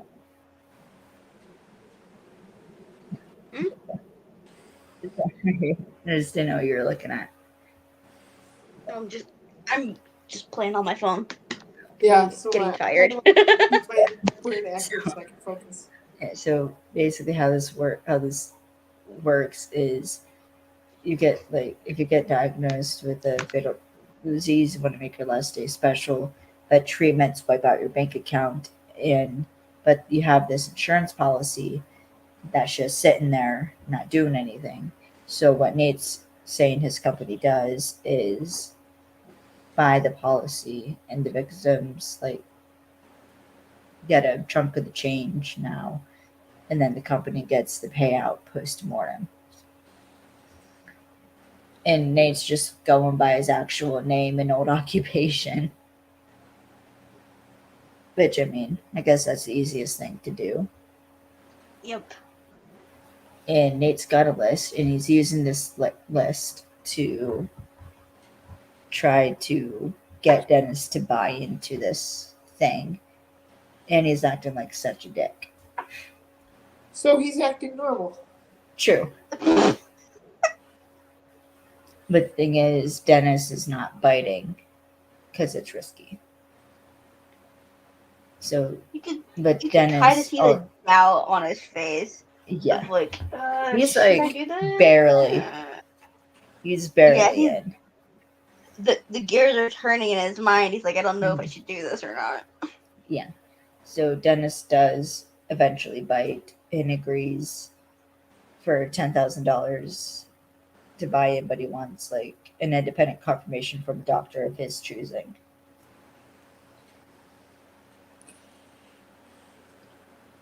And so Dennis chooses a name, Lisa Valdez, and he has an inoperable brain tumor in Miami. And then the phone rings, and it's Randy, who is calling from a strip club. And Dennis and Randy immediately get into it on the phone because Randy's pissed at Dennis for like doing this deal with Sophie. Sorry, geez. And I'm just like, oh, Dennis, you little ass. What's Dad gonna say when I get back home? And Dennis hangs up and is like, oh, I'm sorry, we're losing you. Your strip joint must be driving through a tunnel. Click. Click. And Sophie had like gotten in on this. And Sophie's like she's flirting a bit with like, no, that's what I call control. So apparently they shot like this scene in the strip club. They used like it's the same location they used for the ski lodge lounge. And there's the blonde woman who was dancing on stage. It's actually Beth Standen, Tammy. I think is what they said her name was in the audio commentary. And apparently, so Tammy's freaking awesome. So while they were like shooting, they discovered that not only had she won a competition for pole dancing in Michigan, but she was in the army for 6 years. Awesome. Wow. I know I heard that. I was like, damn. Like, that's impressive.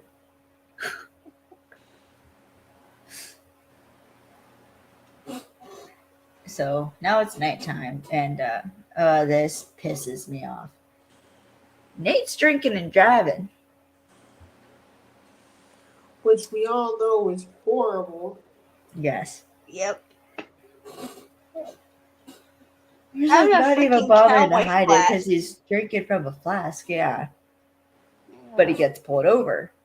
So Nate goes to like by a freaking state policeman. yeah, well, so like he gets Not pulled even over a and just like local PD. like Yeah, crap. not No, even a so- local PD But officer. you gotta remember State the police. state he was watching him. Well, yeah. So, but like he tries hiding the flask, which fails, and then he tries like putting a mint in his mouth to like hide the smell of alcohol in his breath, which I don't think that's gonna fucking work. But he literally just like spilled it on himself, so even Yeah, if he 'cause, did like, hide it on his Puts the breath. mint in and like fumbles the tin He and just dumped the drops whole it thing of all over the Altoids floor. all over his lap. Oh god. And it's like, and he just lets it go, and then like the cop comes up, and it's like, "What seems to be the problem, officer?" As But the then, like, officer gets in the back of his he car. gets in the back seat, and it's like cheap aftershave, bad tie, or something along that lines. Like he recognizes the guy as state police, and the guy reveals his name is Lieutenant Stone with the Racketeering and Corruption Task Force. And then asks Nate, Rico cop. Ah, fuck. yeah, and asks what Nate's business is in Florida. Which this actor that is playing Lieutenant Stone was on this actually like the actor was on the same team as or the same football team as Rudy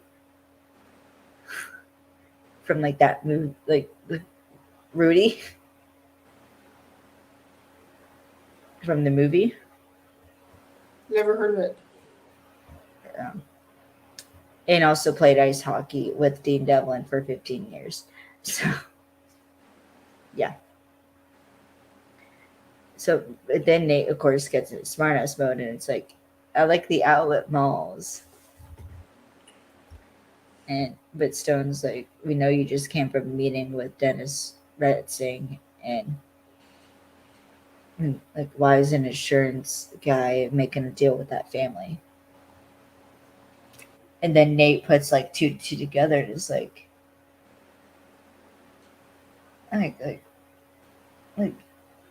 you're trying to get him on a RICO charge? Like, you could have get him on the fraud. Like, wow, that's just great. And Stone's like, we'll get him.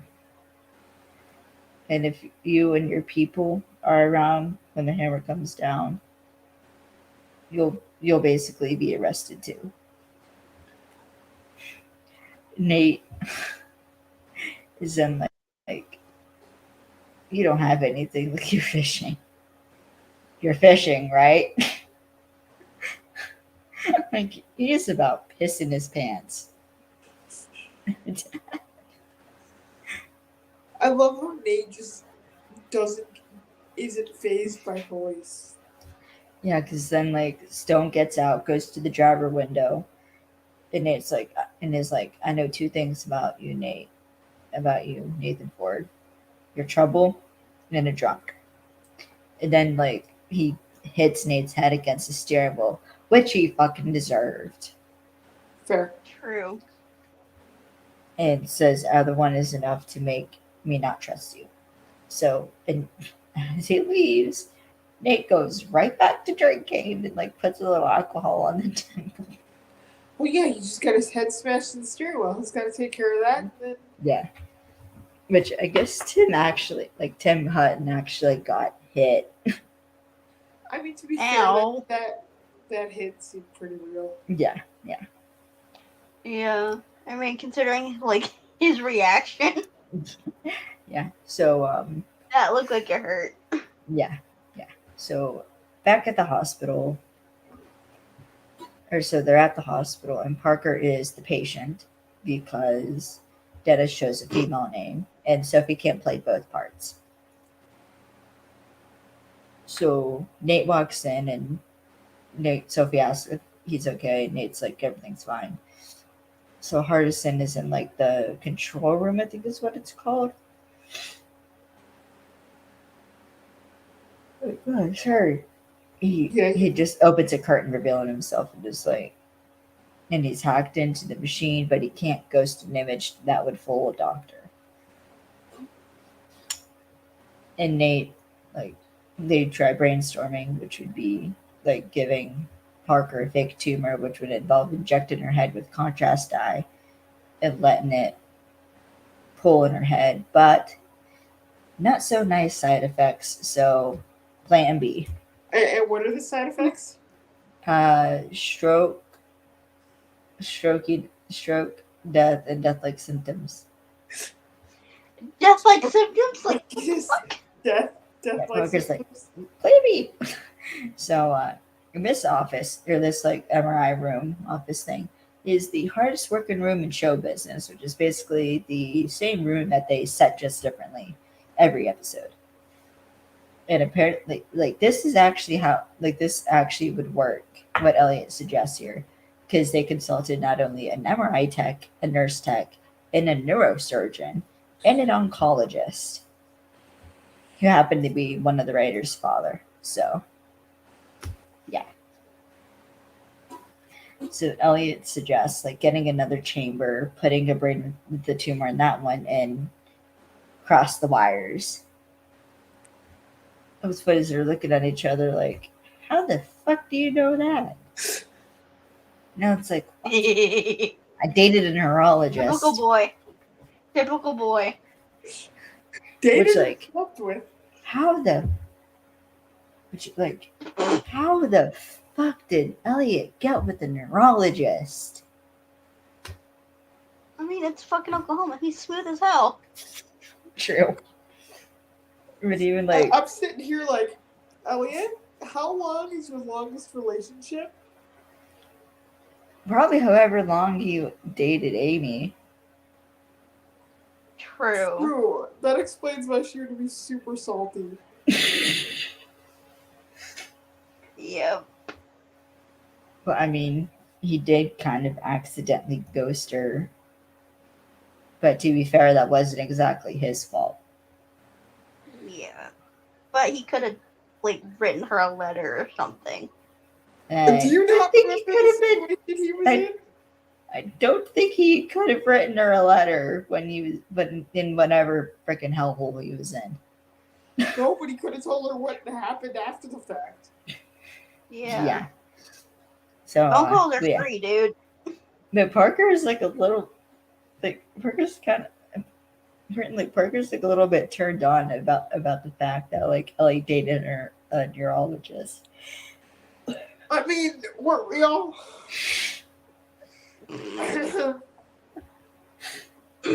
Even Sophie's smiling like, Okay. oh, how sweet! You dated a neurologist. Probably Yeah, didn't date her. Probably slept with her. Yes. Anyways.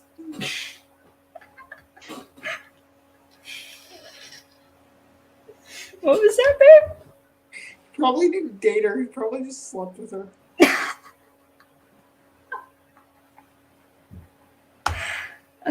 Fair point. Fair point.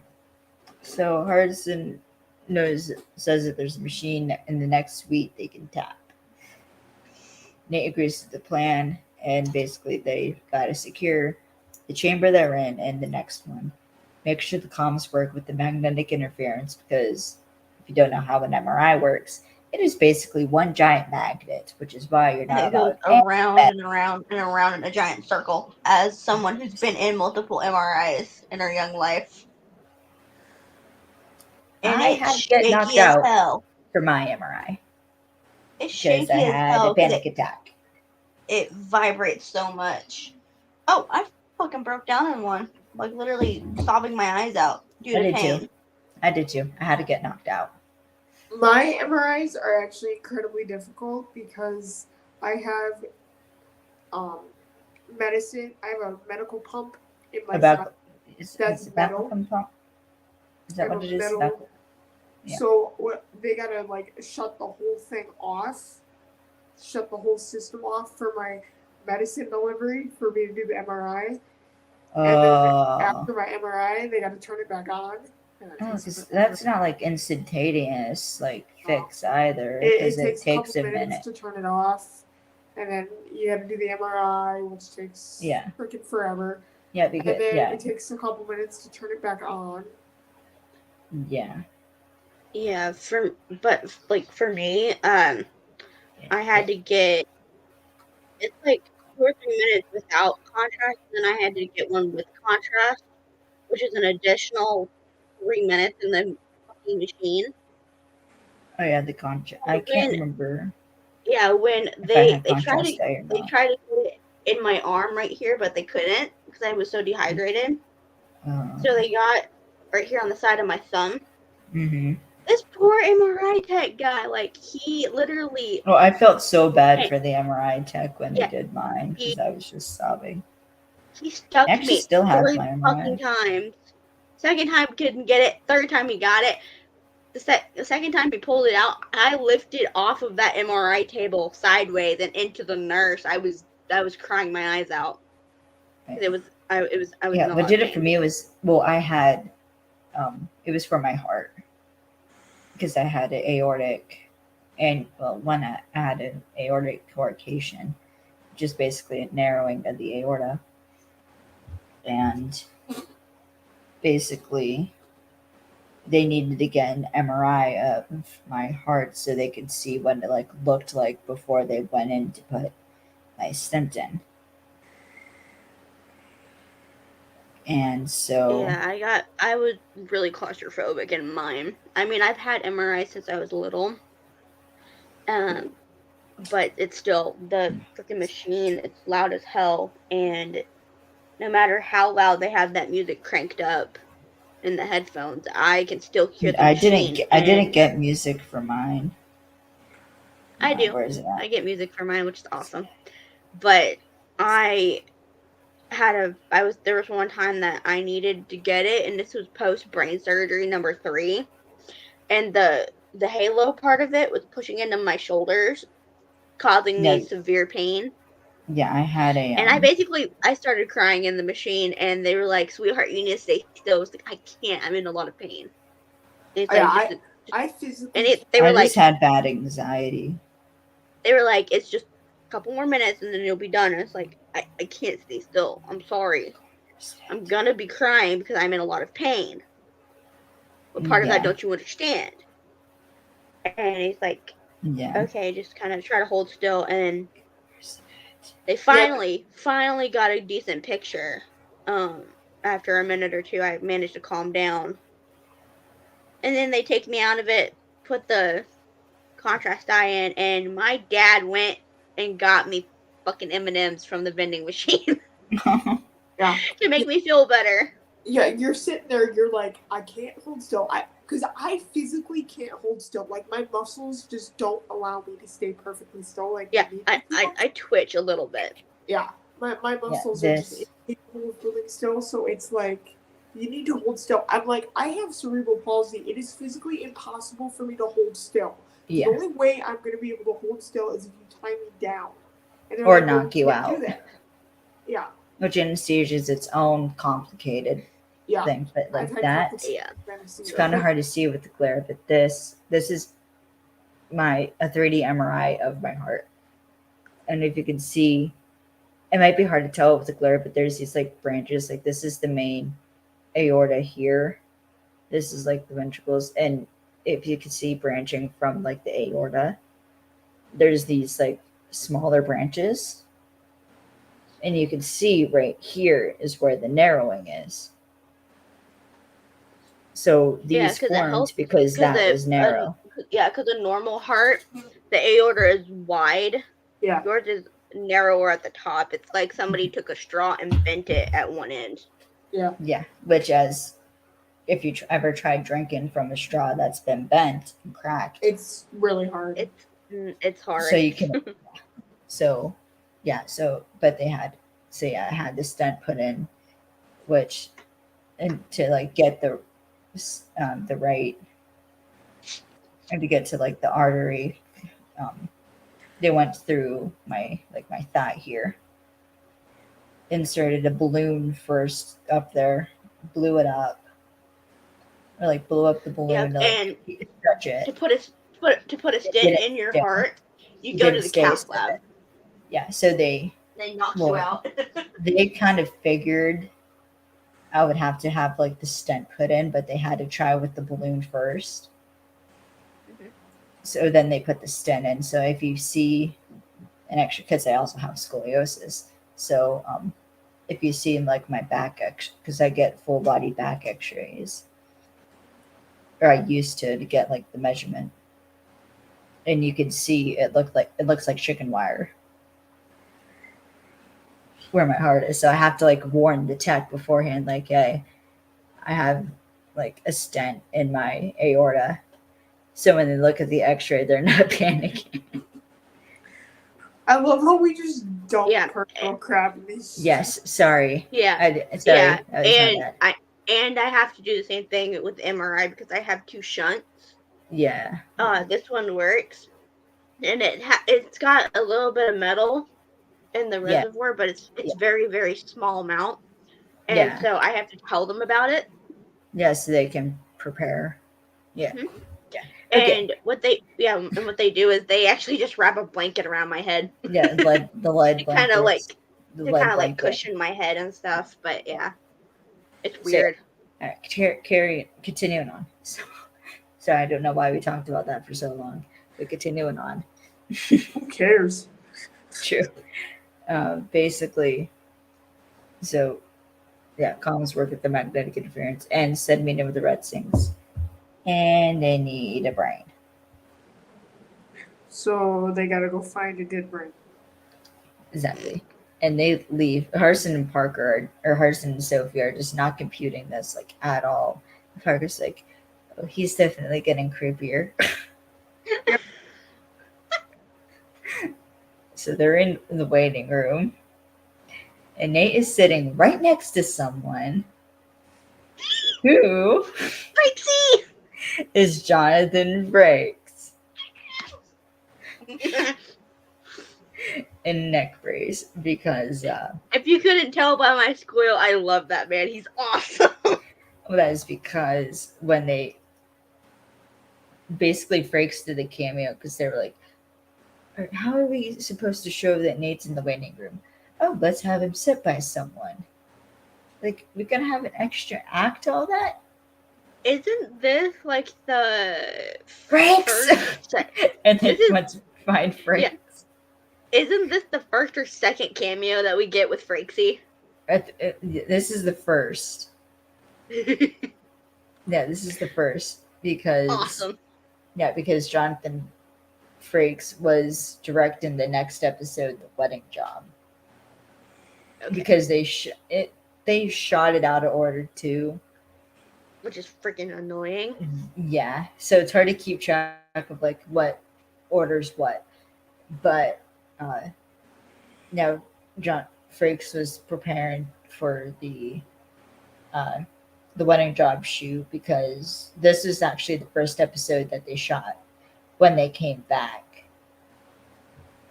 Because they shot the pilot, writer's strike happened. I think they shot.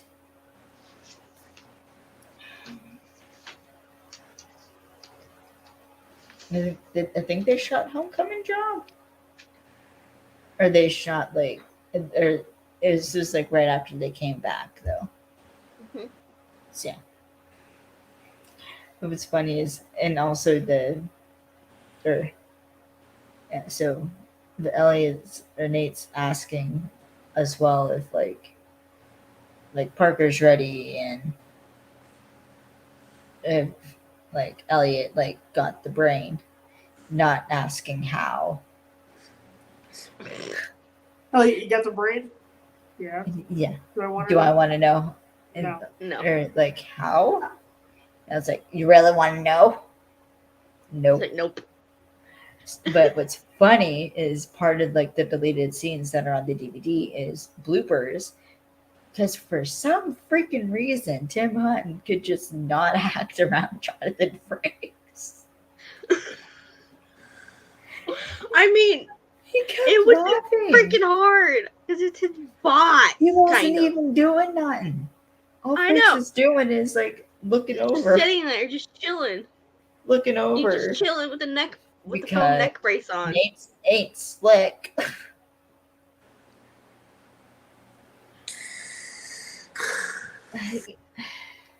To be fair, there are a few people that I probably would fail in acting or singing around, so it makes sense. Sure. I mean, like, for me, like, I don't know why this popped into my head, but there's a moment in Con where Oh my god. There we go. Go Talking on. about fan fiction. This is gonna be. I'm sorry, but it came up because I'm writing the scene where my character has to go on a supply run for Elliot for some fucking reason, and the guy What? The in dude can't do his own shopping? Damn. no, he's in the middle of something, like tied up, literally. Fucking literally tied up, and he's like, "I need you to go get this for me," and I'm like, "All right, He's fine, I'll do doing- it." It's like, what is He's it? doing the tying up. And he's like, I need you to go get this, and this from this little shop. This is the guy that you're looking for. And I go down the street, around the corner, through Bourbon Street, Over and across the hall, across the street a little ways, from the Lolori mansion, in this little like Diagon alley freaking shop, and I walk in and there's Frakesy. He's the shop owner, and he hands me all I need. I didn't have to say a word. He just hands me a stack of stuff. And first take goes perfectly, like kind of perfectly. Like I drop the stuff and I'm like, son of a bitch. And he looks at me, he's like, that'll be a quarter. And I'm like, oh, screw you. And he's like, 2. And I'm like, and then Third take, I turn around. I don't middle of the second take. I turn around. I just storm out. I'm like, I'm done with this bullshit. And then I hear from Video Village, Alex, get your ass back in there. And guess who it was? Dude. Yep. and then I yell, no, make Oh, me. no.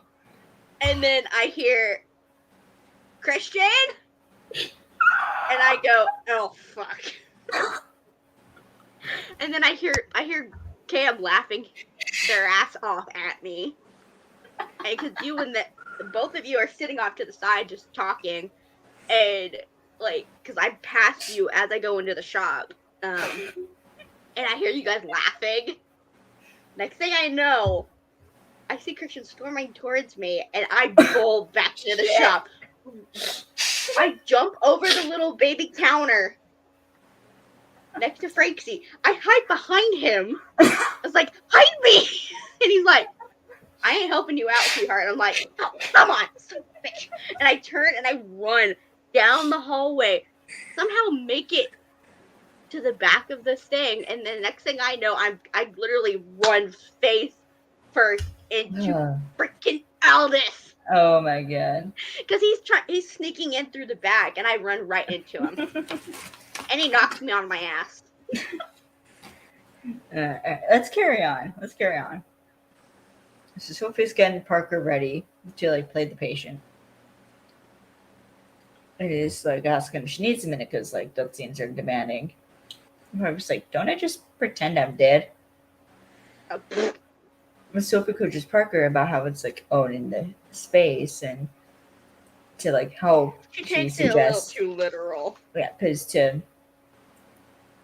like help Parker get in the right headspace, she suggests thinking of a sad moment, like I don't know, when her father died, and Parker just fucking laughs. I love Parker. Sociopath much? I mean, didn't we already know that? I mean, well, she is. She blew up the house as a kid. Yeah. For a fucking teddy bear. No, the bunny! Yeah, she the bunny, whatever. But you can see there's like a moment where Sophie's looking at Parker laughing. And is like, what the fuck?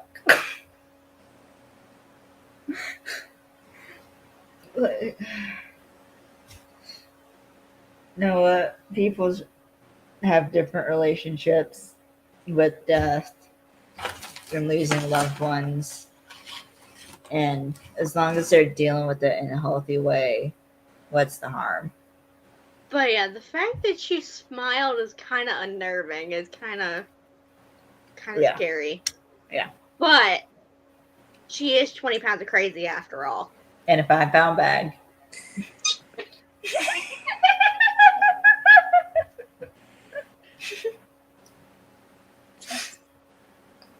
So I'm too tired to deal with this.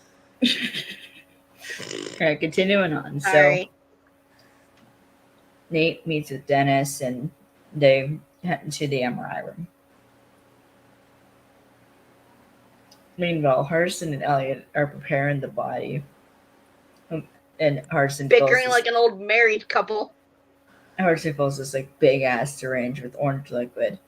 And they're bickering about who gets to stab the cadaver. The corpse. And they decide to settle it with rock, paper, scissors.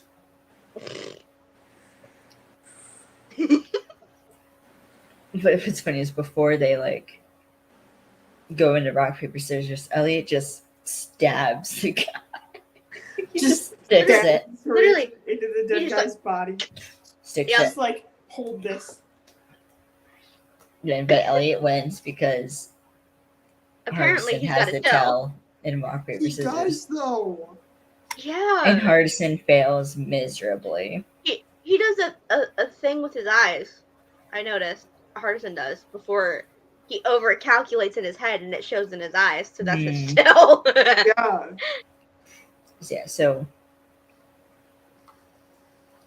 Parker But I guess I'll just improvise like the bit at the ending where he's stabbing. It's like, I'm sorry. And he's like, oh, like he's so grossed out by this. Yep. He's like, So- I'm sorry, man. Shoves it. Yep. into his Oh, mouth. hell.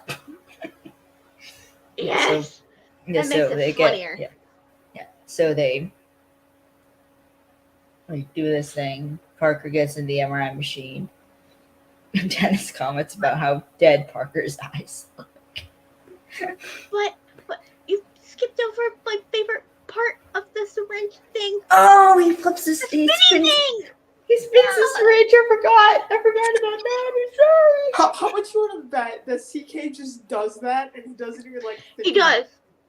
He does. Because I do He the same does. thing. No, He because did it with the bat. He did it with the fucking syringe. spatula. The Doesn't do- unmentionable object.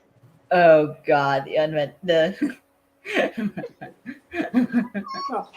Because I'll just be sitting there having a conversation with people and I'll just be doing this. I can't wait for more Same. Hardison, Elliot, old married couple bickering in season 2. I Redemption. laughed so hard, and I giggled laughed so my hard ass off at that. when he did the spinny thing with the fucking syringe. I was like, See, I'm not that good, but I can do I this can. without thinking about it. it's I'm entertaining to still trying watch. to learn. Yeah, I'm excited for season 2, the redemption. Continuing on. So, yeah, but the image does end up passing inspection, but the doctors doesn't give a specific time. The doctor's just like, I'm surprised she's not dead already. Yeah. You know, she says it's like not long. But because of this, Dennis is like, fine, she's gonna die. We still don't know when. So he's not even like biting at this point. So like Sophie goes to take Dennis aside and is like trying to hook Dennis. But then Nate acts like he got a phone call that like someone died and it's like the big one. And meanwhile, back at like the MRI table, Hardison and Elliot, Parker goes to like sit down. They move to like give Parker room and she just plants herself right in between them. It's Parker. She's got no sense of social, She's like a cat. personal boundaries or. True. She's like a cat. If I fit, I sit. Exactly. I mean, Sounds like Jet who? and Jet's I mean, dog. who would want to give up personal space when it's like, for me, like Yeah. the way that like I wrote Natasha into that scene, Mm-hmm. she took place of Parker and literally sat on top of Elliot. And Just he like, I don't got enough Yeah, room, he- so I'm just gonna sit like right here. so she sits on his knees and Oh, leans back a little one bit, lucky thing is and he just I like, have my he has his chair. arms crossed. Yeah, he's got his arms I crossed. like constantly this, have a chair. staring at her back. It's fucking hilarious. I hate all Exactly. of I you. ain't gotta worry about a seat because I got a mobile one. I hate all of you. I hate all of you. Alright, Spinny thing! I Oh, yeah. before I go to bed. His hair is so fucking long. I my know. I want to God. braid it. I want to braid his hair. Alex, send that to me. I'm gonna chop it off because it's too freaking long. My hair was that longer than that. Before And I it's cut it. not anymore for a reason. I mean, like So was mine. I could, It's I not could braid for a mine, reason. but I don't want to. So yeah. Anyways, so and Elliot hears that like this phone conversation is going on, and he's like, "What are you doing? Like, what's he doing?" And so Dennis then tries to like ask for his cut of the money, and at first they argue a bit about it, but Nate ends up giving Dennis $100,000, which pisses Parker off. She's like, Because as soon as like she My hears money. that like he's giving money to Dennis, she's like, "What is he doing?" And just storms out. She runs out. Elliot. But then Elliot sees she's leaving. She's like, "Oh hell no!" and follows her. Yeah. Like, that's, you can see the look on his face, like, oh hell. And follows her out. So as Dennis and Nate are arguing, Yeah, or talking about this, You got Nate. Parker goes out in the hallway. And Elliot just goes behind over, Dennis, so Dennis picks can't her see up, or like hugs her from Elliot behind, just like, nope. picks her ass up, and moves her off. But you can see Nate kind of like, get her out of here, like, get. Move. And then Elliot just comes in like, nope, move.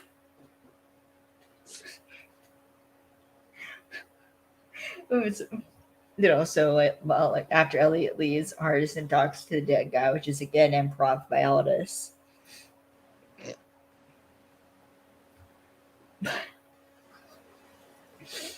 It's just so funny.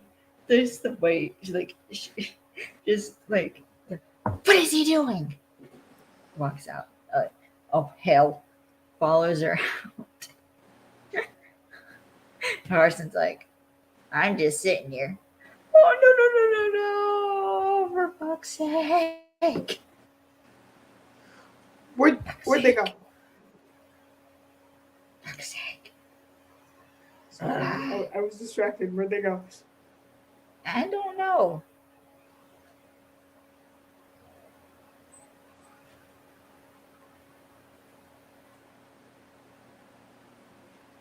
Lex?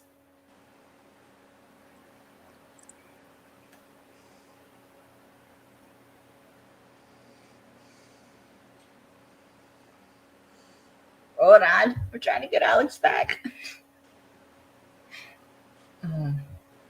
Of course, the whole like picking up to like stop somebody from doing something stupid, of course, reminded me of Elliot, or no, of Christian Kane and Rachel Miner and Hyde. You just had to bring the. When Rachel. For fuck's sake. Yeah. Fuck's sake.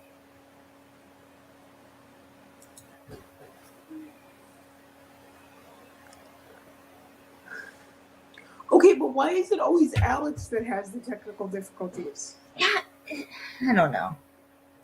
But go back. It's like when he picks up, though he does pick up Rachel differently. Like when he picks up Parker, he like is like under her chest and lifts up. But when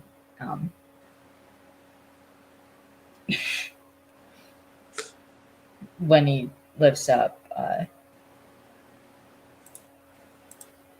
when he grabs and picks up Rachel Miner, he like throws her over his shoulder and just plops. Let's go. Like, nope, you get your ass back. And no murder. Like, no murder. And then plops her ass in the back of the car. Like she's on timeout. Oh, that's funny. Okay, hold on. We're trying to get Alex back in here.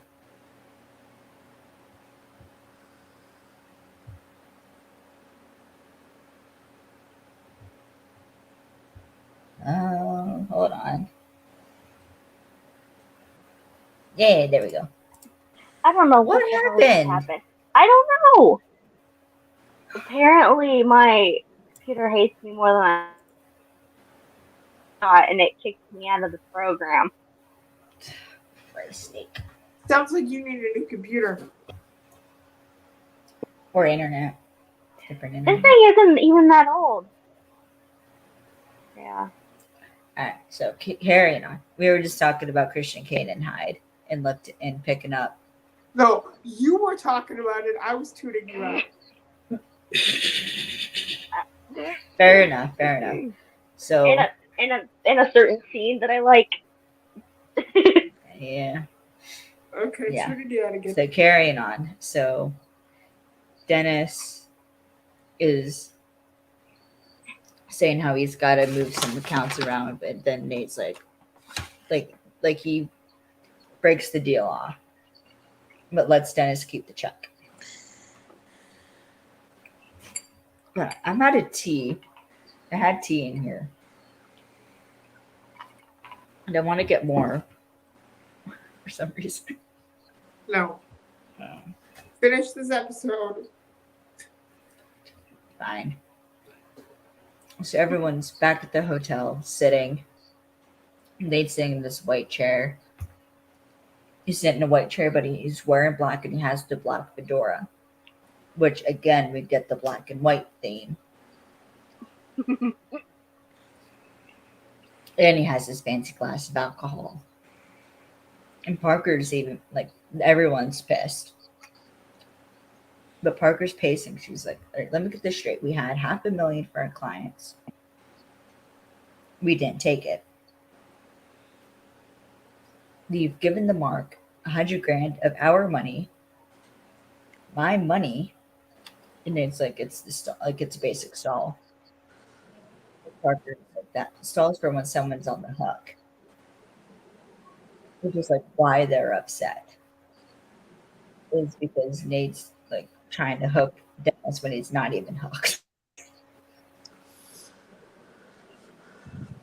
Hardison's like, what about like Papa Bear? Like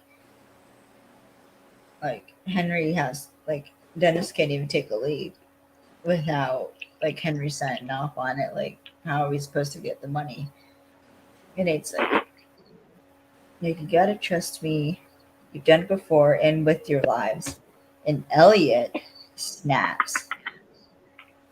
For good reason. Yes. I would have Yes, snapped. he snaps. Too, I'm about, oh. Smacks the table and is like, not when you're drunk. And he's fucking laughing, like, come on. You know, it's like you're not in control of yourself, Nate. And it's like, so you're gonna control me now? Is that it? No, it's like, nah. Like, I ain't your daddy. You can drink yourself into a coma as far as I'm concerned. But you take me down with you, then it's my problem. I'm gonna ignore that. Oh Okay. man, I love Mad I'm Elliot. ignoring the thought. Yes, Matt Elliott, hot. I'm ignoring Keep the going. words. I'm Before we carrying on. spiral into that. But then Nate says that Elliot, like, he's like, you talk too much. You should go, like, you should skip some rope. And Elliot's like, has the attitude of, like, he's like, excuse me. But it's the attitude of, say it again, I fucking dare you. Am I the Nate. only one that would have said it again just to see what he would He's do? like, say it again, I fucking dare you. Yeah, that's He even does the. That's the attitude of the He's scene. got the It's eyes. like, He's got the eye thing. Like, I'm gonna that's hurt the you. attitude. I'm gonna hurt you. Say that again. Say it again. I it's dare you. like, Come on. like, say it again. Say it I one more fucking time. dare you. Say it one more time. It does. He's Bring like, it. you should go skip some rope. Elliot snaps out of his seat, yells, like, skip some rope. I'll skip your drunk ass off this marble floor. That was kind of hot. So, but Sophie gets in between Elliot and Nate, but she's not making eye contact with Elliot at all. She's looking down to the sun. Is like, She's like, I need to talk to Nate. And Elliot leaves in a huff. Like, yeah, Alone. talk to him. He wants to punch Nate. He's pissed. He's gonna walk away. But here's the thing: when Elliot storms over to beat the ever-loving hell out of Nate, which I would love to do at this point, they get like this close to each other, like nose to nose, pretty much, and I'm like, I would have been laughing. I would have been uncomfortable, and I would have been laughing. The Sophie Elliott shippers. If I was in that scene, I would have broke character and started laughing. Oh, I would have smacked Nate. I would have elbowed him where the sun doesn't shine. Or just like, And I would have punched him in the smacked face him and when he walked showed away. up to the briefing drunk. But there is actually, they did I would have apparently, taken a ruler and smacked him over the head with it. yeah. So apparently there's a take of Christian like throwing the chair as he leaves. But they ended up not. But they ended up not using that take because, well, That would have been funny. it actually does make sense because the idea of Elliot's character is that he is capable of violence, but he can reel it in. Yeah, you The could fact tell just is- in his eyes he wanted to do something. He wanted to do something innate, but his better judgment told him not to. He's like, yeah, I want to Yeah, deal and with that that's bull Elliot's crap thing right is he now. can reel it in Yeah, like because I he could see knows he's capable of violence. the switch in his head flipped immediately. He's like, wait, no, he's not worth it. He ain't worth it. You're like, He'll nope, sober up. I need to reel it in. No, I was like, he's not worth my time right now. Yeah. I need to get some air. Yeah. But Sophie sits down on the arm of the sofa, and Nate's immediately like, don't give me the we're all a family speech. Sophie's like, no speeches, just a question. Is this helping you? If you give Wayne Scott his house what he lost, or if you give Wayne Scott what he lost, will you be satisfied? And it's like, you know me, I can do this. So it's like, I knew you 2 years ago. And Nate's like, I'm still the same person. And so he's like, no, you're not. No, you ain't. Even then Nate says like, no, I'm not. But then Sophie stands up.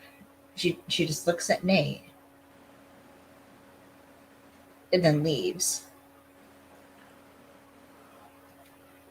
And And she Nate- has kind of like this subtle look of like disappointment in her eyes of like, where's the man that I used to know that was a good guy? Yes. I almost interpreted more as a bit of heartbreak. Because we see that Well, for me, it's a mix of both. It's a mix of both of heartbreak and also disappointment. yeah, because the thing with Because Nate she and knows Sophie's that he's relationship, capable of better. yes, Yeah, he's capable of better, but she knows deep down that he won't change unless he wants to. yeah, and also the thing with Nate and Sophie's relationship is they each have idealized versions of each other. Yep. Different And, like, perceptions. And Of Sophie each other. is seeing, Yeah. like, she's really like started to see now that Nate's not the same man that she fell in love with.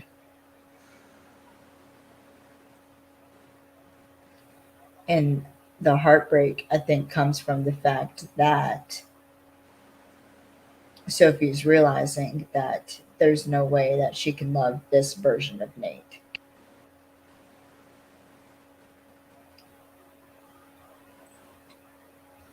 Because Nate is not the same person that she knew 2 years ago.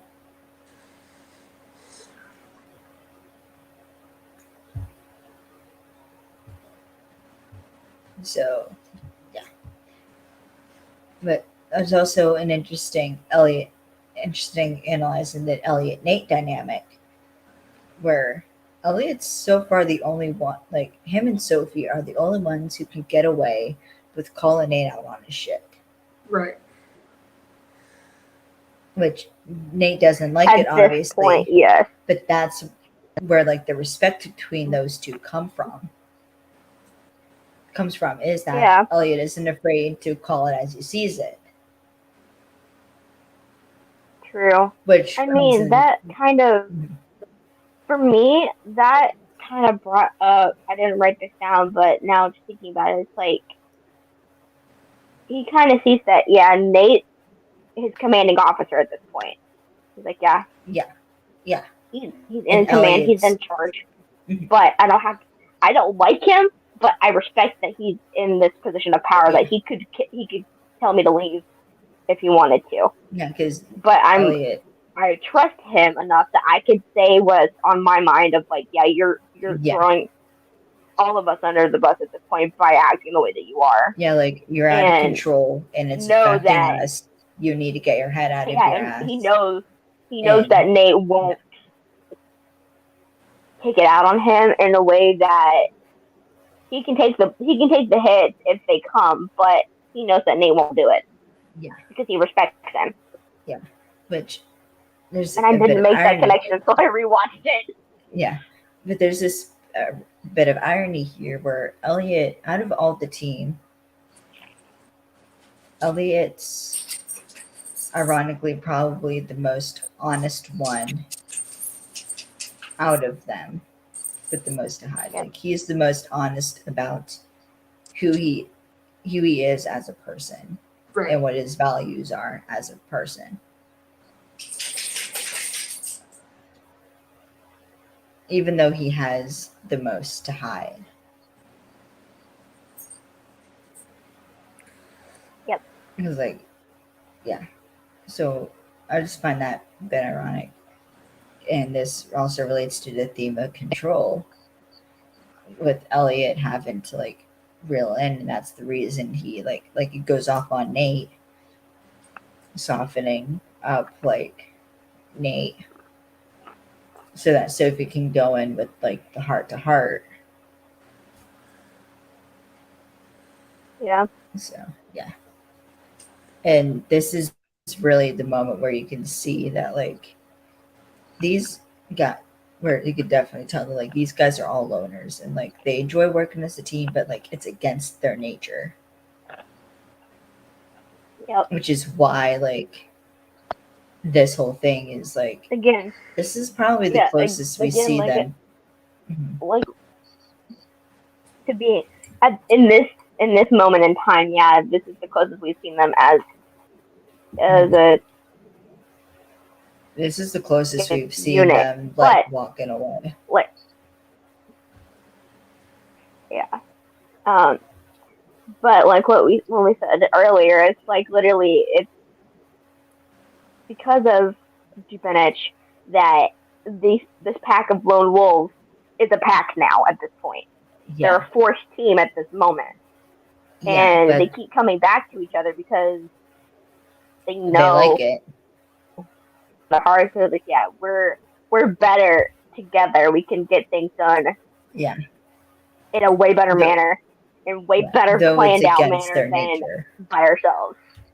So exactly that's why it's so fragile, is because they're going against their nature. So yeah, yep, interesting. Well, at this moment, yeah, they're. Sorry for yawning. I'm exhausted. But they're building the trust foundation at this point right now. Yeah. A little bit more. Yeah. All right. Continuing on. So it's now morning. Nate gets a phone call from Dennis who says he says he's in, and Dennis buys in for $5 million and tells Nate to meet him at the bank. And back at the Redsings house, Henry and Randy discover that Dennis is trying to transfer $5 million. So Henry decides to move the money where he can't get it, but the cops are listening. So Nathan calls Elliot, who is at the bank with Hardison. And Elliot is dressed as like a tourist, like the flower button up shirt, sunglasses. And says like, we got a problem because Henry and Randy are at the bank. And an employee leaves to print out paperwork for them, and like I think it's the teller leaves them. But someone goes over, like a security guard comes over telling Henry someone smashed the windows of his Hummer. We then see who we think is named Pam giving the paperwork to Randy. Or we see someone is giving the paperwork to Pam, though you can kind of tell it's Parker. Yep. But you don't exactly know. But Henry leaves to go deal with this, having Randy deal with the paperwork. But as Henry goes to leave, Dennis and Nate walk in, which causes like an argument about, because Henry reveals that like they moved the money and transferred all the signatory, and Henry transferred all his signatory power to Randy. Which Dennis is like, you like fucking idiot. Because Dennis is the more careful one. Like, he has everything in just the right place so he doesn't get in trouble. Yep. Which is why, like, Dennis is pissed.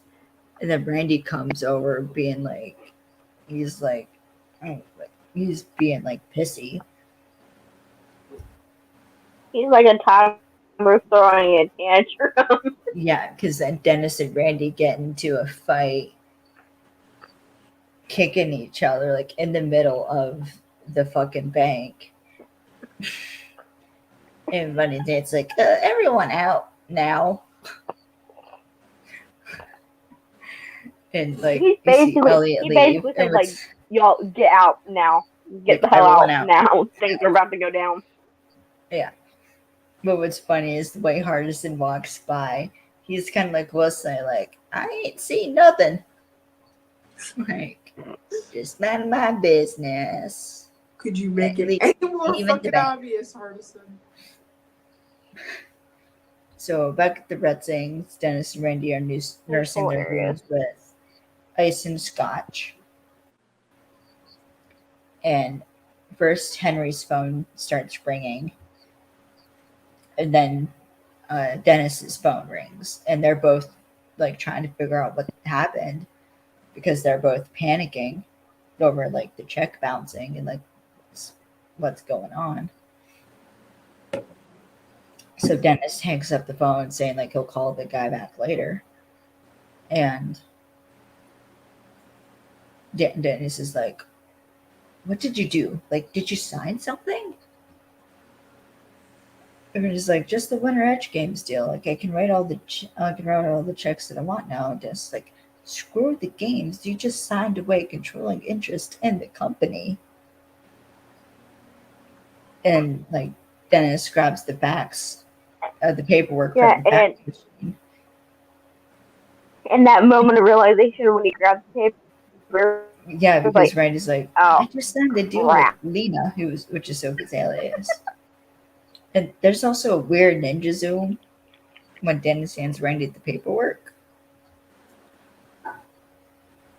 But this is the episode that started this rule in the writer's room of no fax machines in the third act. Because apparently they're a pain in the ass. So we get flashback to Hardison messing with the printer so that Parker can get the paperwork and hand the paperwork over to Randy. And Sophie goes in to like close the Winter Edge Games deal. And as Dennis is reading the paperwork, he explains that Randy has transferred 51% of the corporate power to Sophie. And Henry's just gasping, like he just saw his dog has destroyed the pillows. Like, what did you do? Like, it was your fucking fault. You left Randy on his own. The idiot one. What did you think would happen? Yeah, right? Of course the idiot's gonna do something stupid. Yeah, and Dennis realizes, like... Yeah. Like, they were set up, and like, they wanted Henry to find out that, like, what he was up to so he transferred power to Randy, and, like, Randy did the rest. So what's funny is Dennis goes to leave, which I'm assuming was to, like, get air. But he walks out, goes out of frame because there's like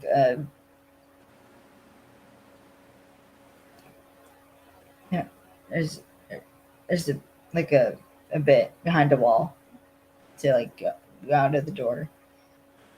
And he goes out of frame, and then he just starts walking backwards as Stone has like his badge in his face as they come in. And they arrest Henry under like the RICO Act. And Henry gets cuffed. Dennis is like, how did you know he was going to make that transfer? So then we get a flashback to the conversation he had with Nate. And there was a whole chunk of the scene cut, which after Nate accuses Stone of phishing, he suggests, he's like, give me 2 days to like do my thing. 1 minor transgression, you got him. We'll move out of the way. And yes, that was, yeah. So as they like walk away, Dennis tells Henry to like shut up as he's being walked out because he's acting like a Scooby-Doo villain. I mean, he is kind of acting like a Scooby-Doo villain. Like, I had to move the money. Like, you don't understand. I had to move the money. And Dennis is like, shut the fuck up.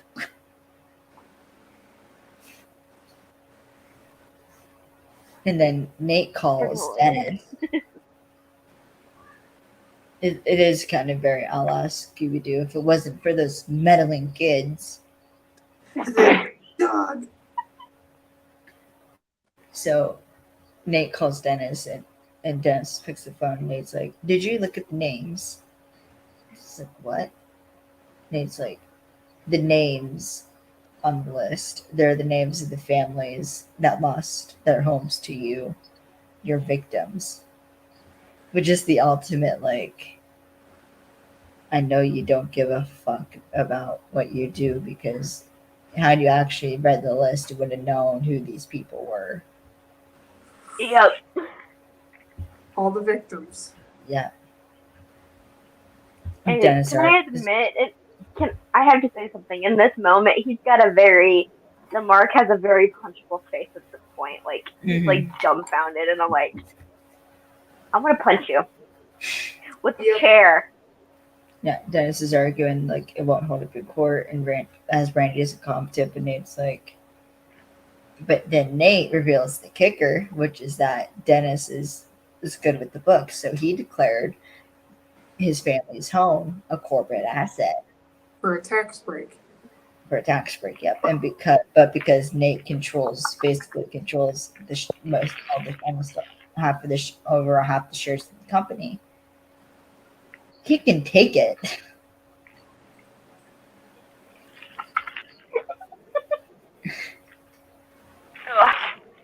So we then cut to Nate. I'm sorry, I've been sitting for too long, so I'm my leg. You're fine.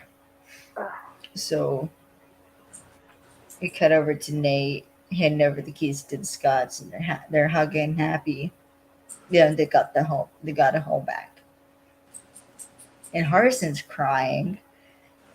Aww. But passing it off as like the Florida air. Oh,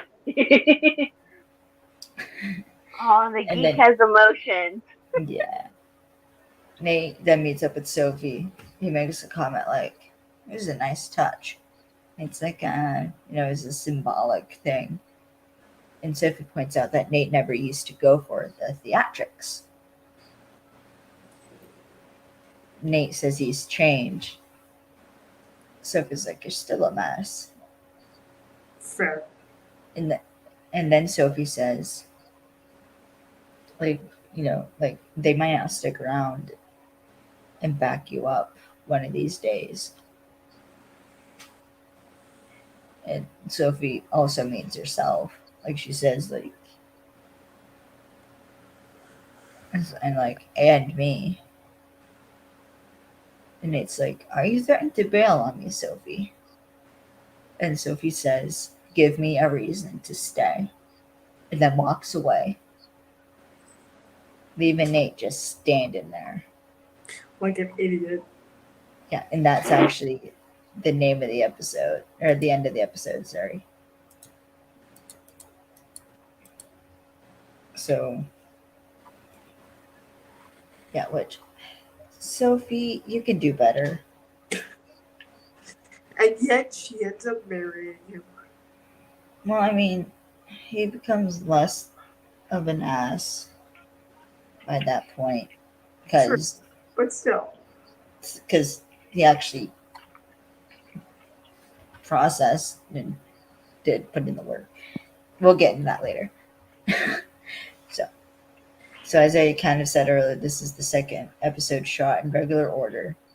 And we also got some different duos this episode because we got like Sophie and Parker, we got Elliot and Parker, we got Nate and Hardison. Yeah. Sorry. No, we got Nate and Hardison's, which are like duos we don't always get to see, so that was fun. And these bad guys is based on a real like bad guys, a real father and like a real, I think it was a father and his sons as well, who actually did this. So yeah, and this episode does dive into idealize. Oh, that sickens me. The fact that this was based off of a real thing. Yeah. Oh, there's gonna be a few episodes I know where we're gonna be like this shit's actually real. Yeah, I feel like a lot more episodes than we think. Yeah, it is a lot more than we think.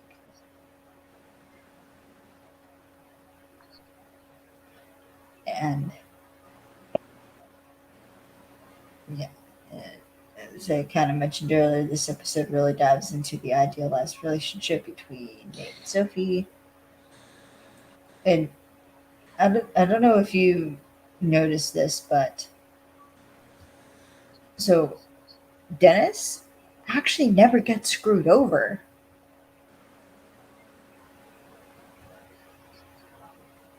Like if you think about it, like True. Dennis never really got screwed over. Like he was actively taking steps to make sure that he didn't get screwed over. And he doesn't. It's Randy and Henry, because Randy's an idiot. Yeah. Yeah. And Henry is too, which actually makes sense because like at first they were gonna like Randy was the original Mark.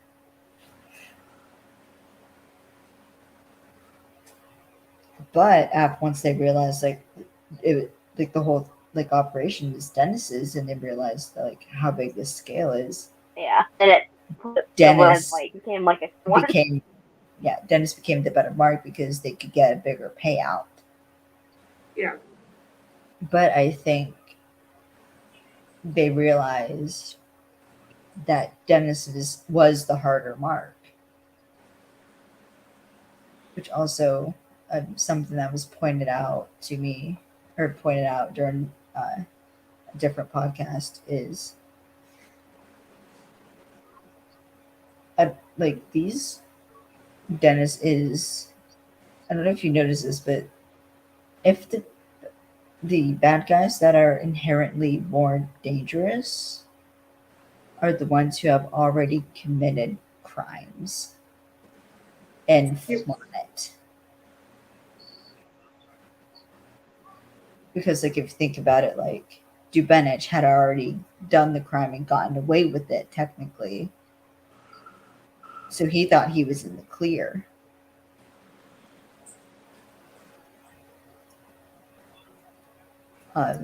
The homecoming job, the congressman and the defense contractor. The defense contractor was the original Mark, but once they discovered the congressman, they decided to go after him. But they turned those marks on each other. Yeah. Still like gotten away with the crime already. Like they had gotten away with the crime. They were just doing the cleanup essentially. Yeah. And what made those two dangerous was the fact that like they have intel, and as Elliot had said, like they have trigger pullers and they have intel, but which is what made them dangerous. Right. And I feel like a mark that knows that that thinks that they're gonna get away with it is the most dangerous because they're cocky, which inherently makes them the easier mark. and they slip up more. Yeah. Because you get cocky is when you slip up. Yep. But someone like Dennis, who is like treading the fine line between going into illegal territory, but just on this side of legal, like one fuck up and he's done.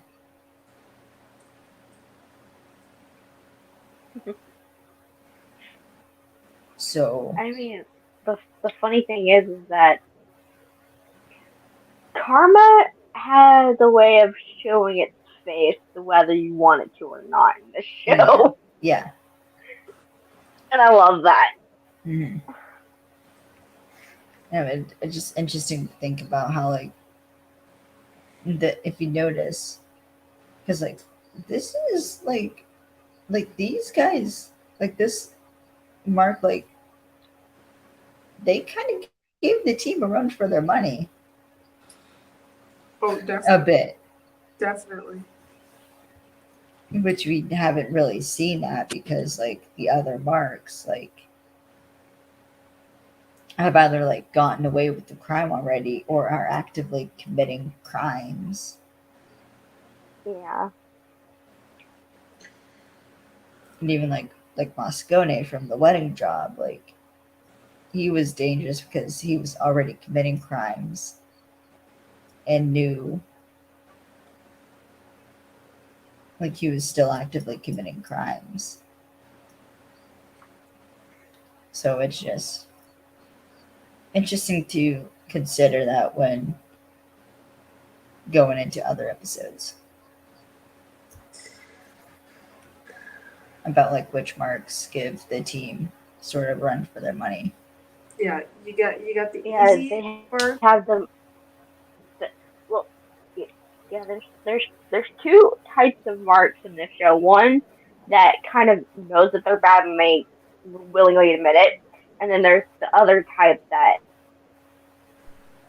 doesn't really want to accept the fact that they're bad, but deep down they know it, and so they're going to try to deny it. Or they know what they're doing is and those immoral. are the ones that are Like, but they know exactly. it's immoral, but it's just on this side of legal, so it's okay. Yeah. But there's that inherent danger of Exactly. being on this side of legal that makes the mark harder to hook. Exactly. And apparently the crew, all right, my last note, apparently the crew learned the terrifying amount of con stuff you can actually do, like hacking a printer queue. And I nearly found out getting bank information because I It's was a little. scammed or nearly scammed because I was trying to sell like my guitar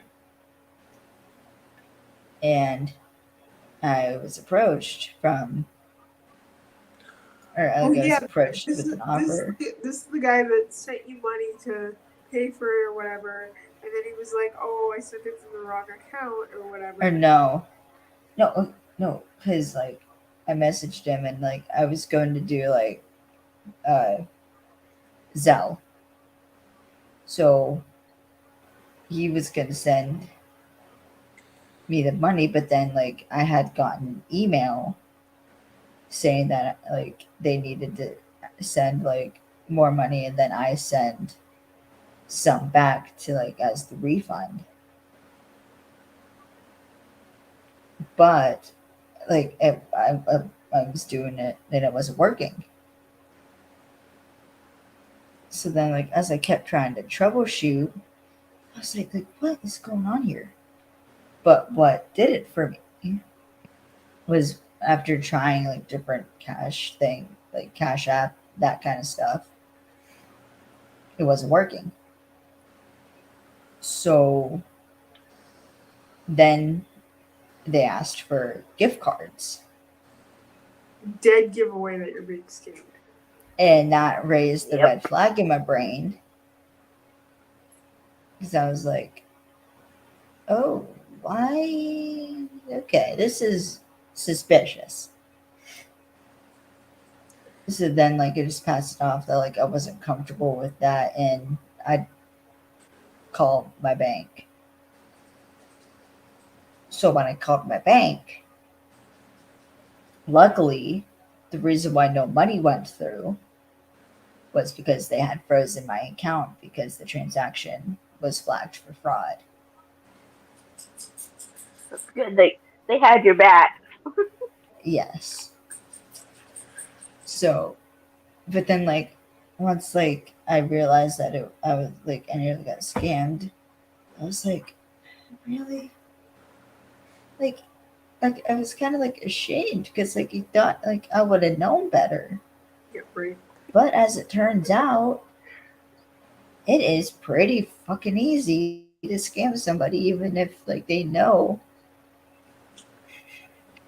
I mean, even the print scans and stuff like that via email.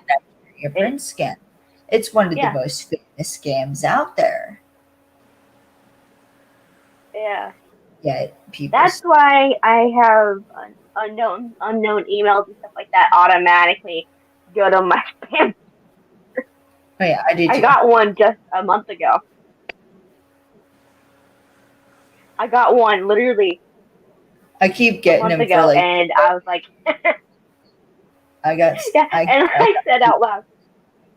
for, like, promoting. I said out loud, I was like, I said out loud, I was like, I've seen leverage. I ain't doing this.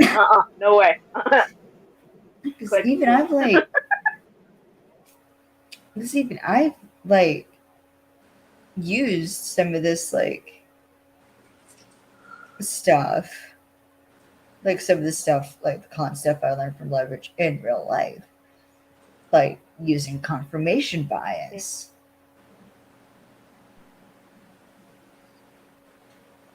And like using that to like help sell something, or like I even tried doing that when that community days. Like I used what I learned from leverage about how to gain someone's confidence, like how to gain someone trust, so you can like sell them something. Like I've used that, and it's just like crap actually works. And so it's just interesting to think about like how like a lot of this stuff is actually real, that you could Yeah. do in real life, and you would be terrified to know you could do it. Yeah, that's kind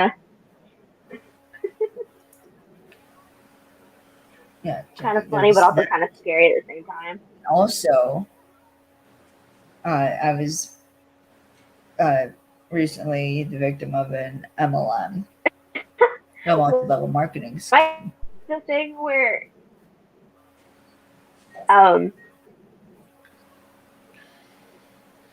they brought up that I was like, yeah, there was one episode that they wrote so well to cover it. And they talked about the audio commentary. They wrote it so well No, it was that they got contacted by the actual authorities. Damn job. It was the last damn job, and they literally like contacted by like Homeland Security or some shit like that. Yep. Because it turns out that like Yep. Yeah. Department of Homeland Security. And a dam is actually a pretty damn effective way to get the dam shut down. So yep. Oh man, that's freaking hilarious. Oh fuck. What? Dean liked it. Ah Wait, he liked what? The retweet of the live. Oh shit. Shit. Did he? What? No, okay, we're good. We're good still. Yeah, all right. Alright, so that was all the notes I I'm gonna had. cry. 3 hours. Okay. Same here. I don't have any more. I don't either. Okay. I Just under 3 hours. Not too bad. Yes. Okay, so I guess time to do the kind of close it down. So I'd like to thank our parent company, navco.org, our electrical consultants, westpasystems.com. You can go ahead and support the podcast by buying a coffee on Ko-Fi, which is Films and Fandoms. You can view my website, kayleesantelacting.com. You could follow me on Twitter at MissMovieFan_67. You could follow me on TikTok at MovieFan_67. You could follow Alex on Instagram at AlexCooper7241.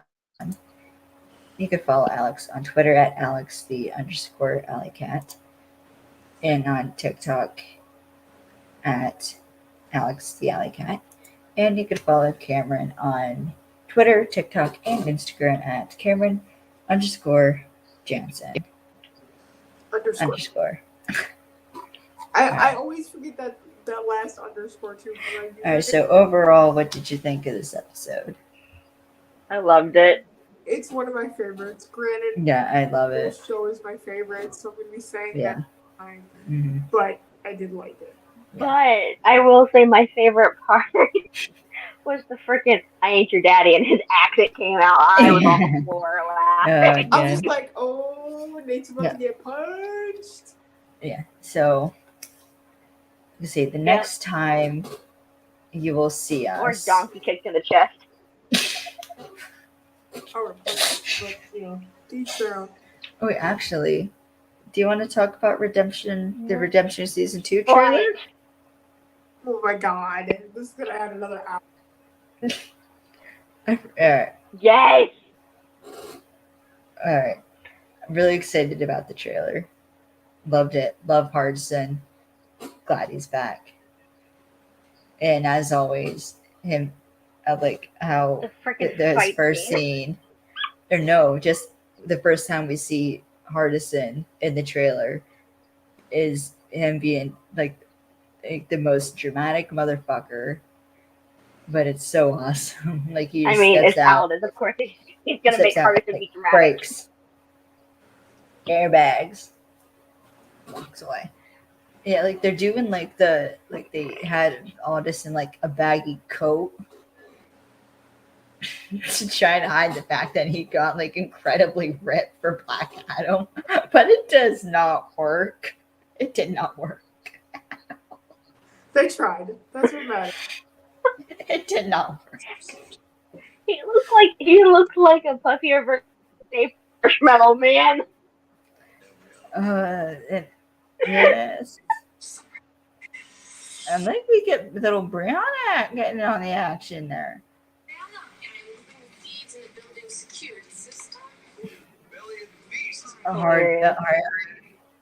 Harry, that wig.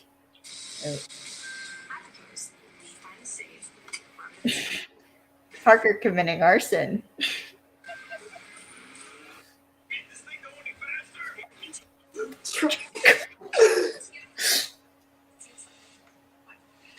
What can you say? She likes stealing stuff.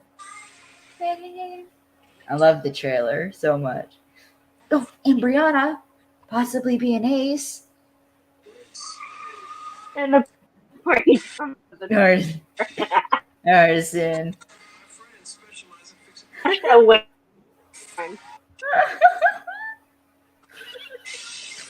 That part scares me.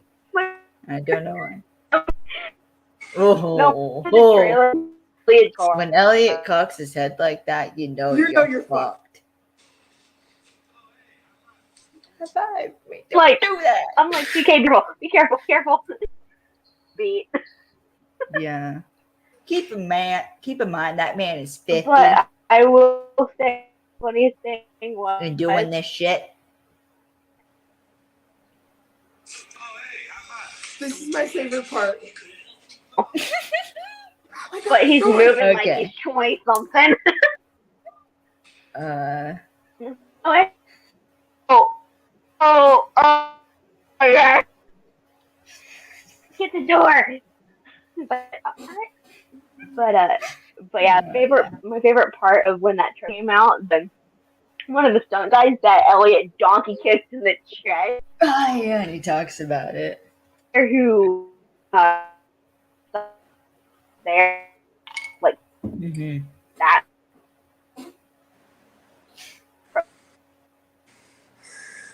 Yeah, okay, so I just got the notification that Deep Yeah, likes.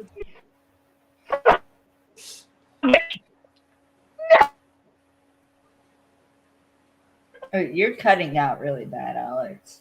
Yeah, your Bad internet. somebody. sucks.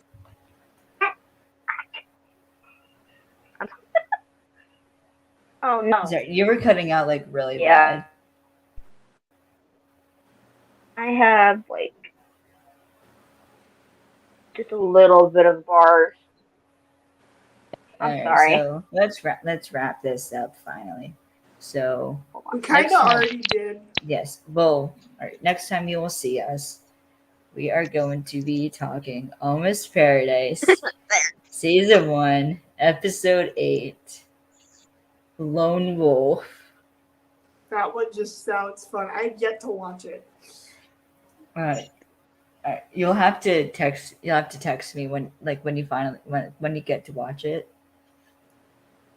Either message the group chat or like text or either the group chat or like text I'll me text the group chat.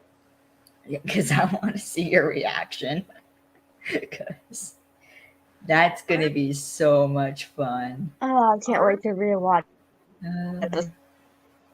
Summer, baby, ain't no party, no back. You see your eyes shine in the light of the moon. Okay, And I me got it. sitting here howling I at got you. it. I gotta go. All right, so but the next leverage episode we are going to be talking about is, I believe, I know, Bubba. the 12-step job. So that's going to be another fun That's one. like one of my top favorites. Which means we're 4 episodes away from finishing season 1 of Leverage. And we are 2 episodes away from finishing Almost Paradise. Well, what they have out now. Ernest. So, yeah, we'll have to figure out what we're going to do after that. Probably wait for Almost Paradise to come back. Probably. So, Because I'm not doing a third show with you guys. That's just too much. fair enough. So, yeah, we'll talk about that later. All right. Thank you so much for tuning in. And we'll Sorry see for y'all. the chaos. Not really. Yes. We will see y'all next time. Bye, guys. Bye.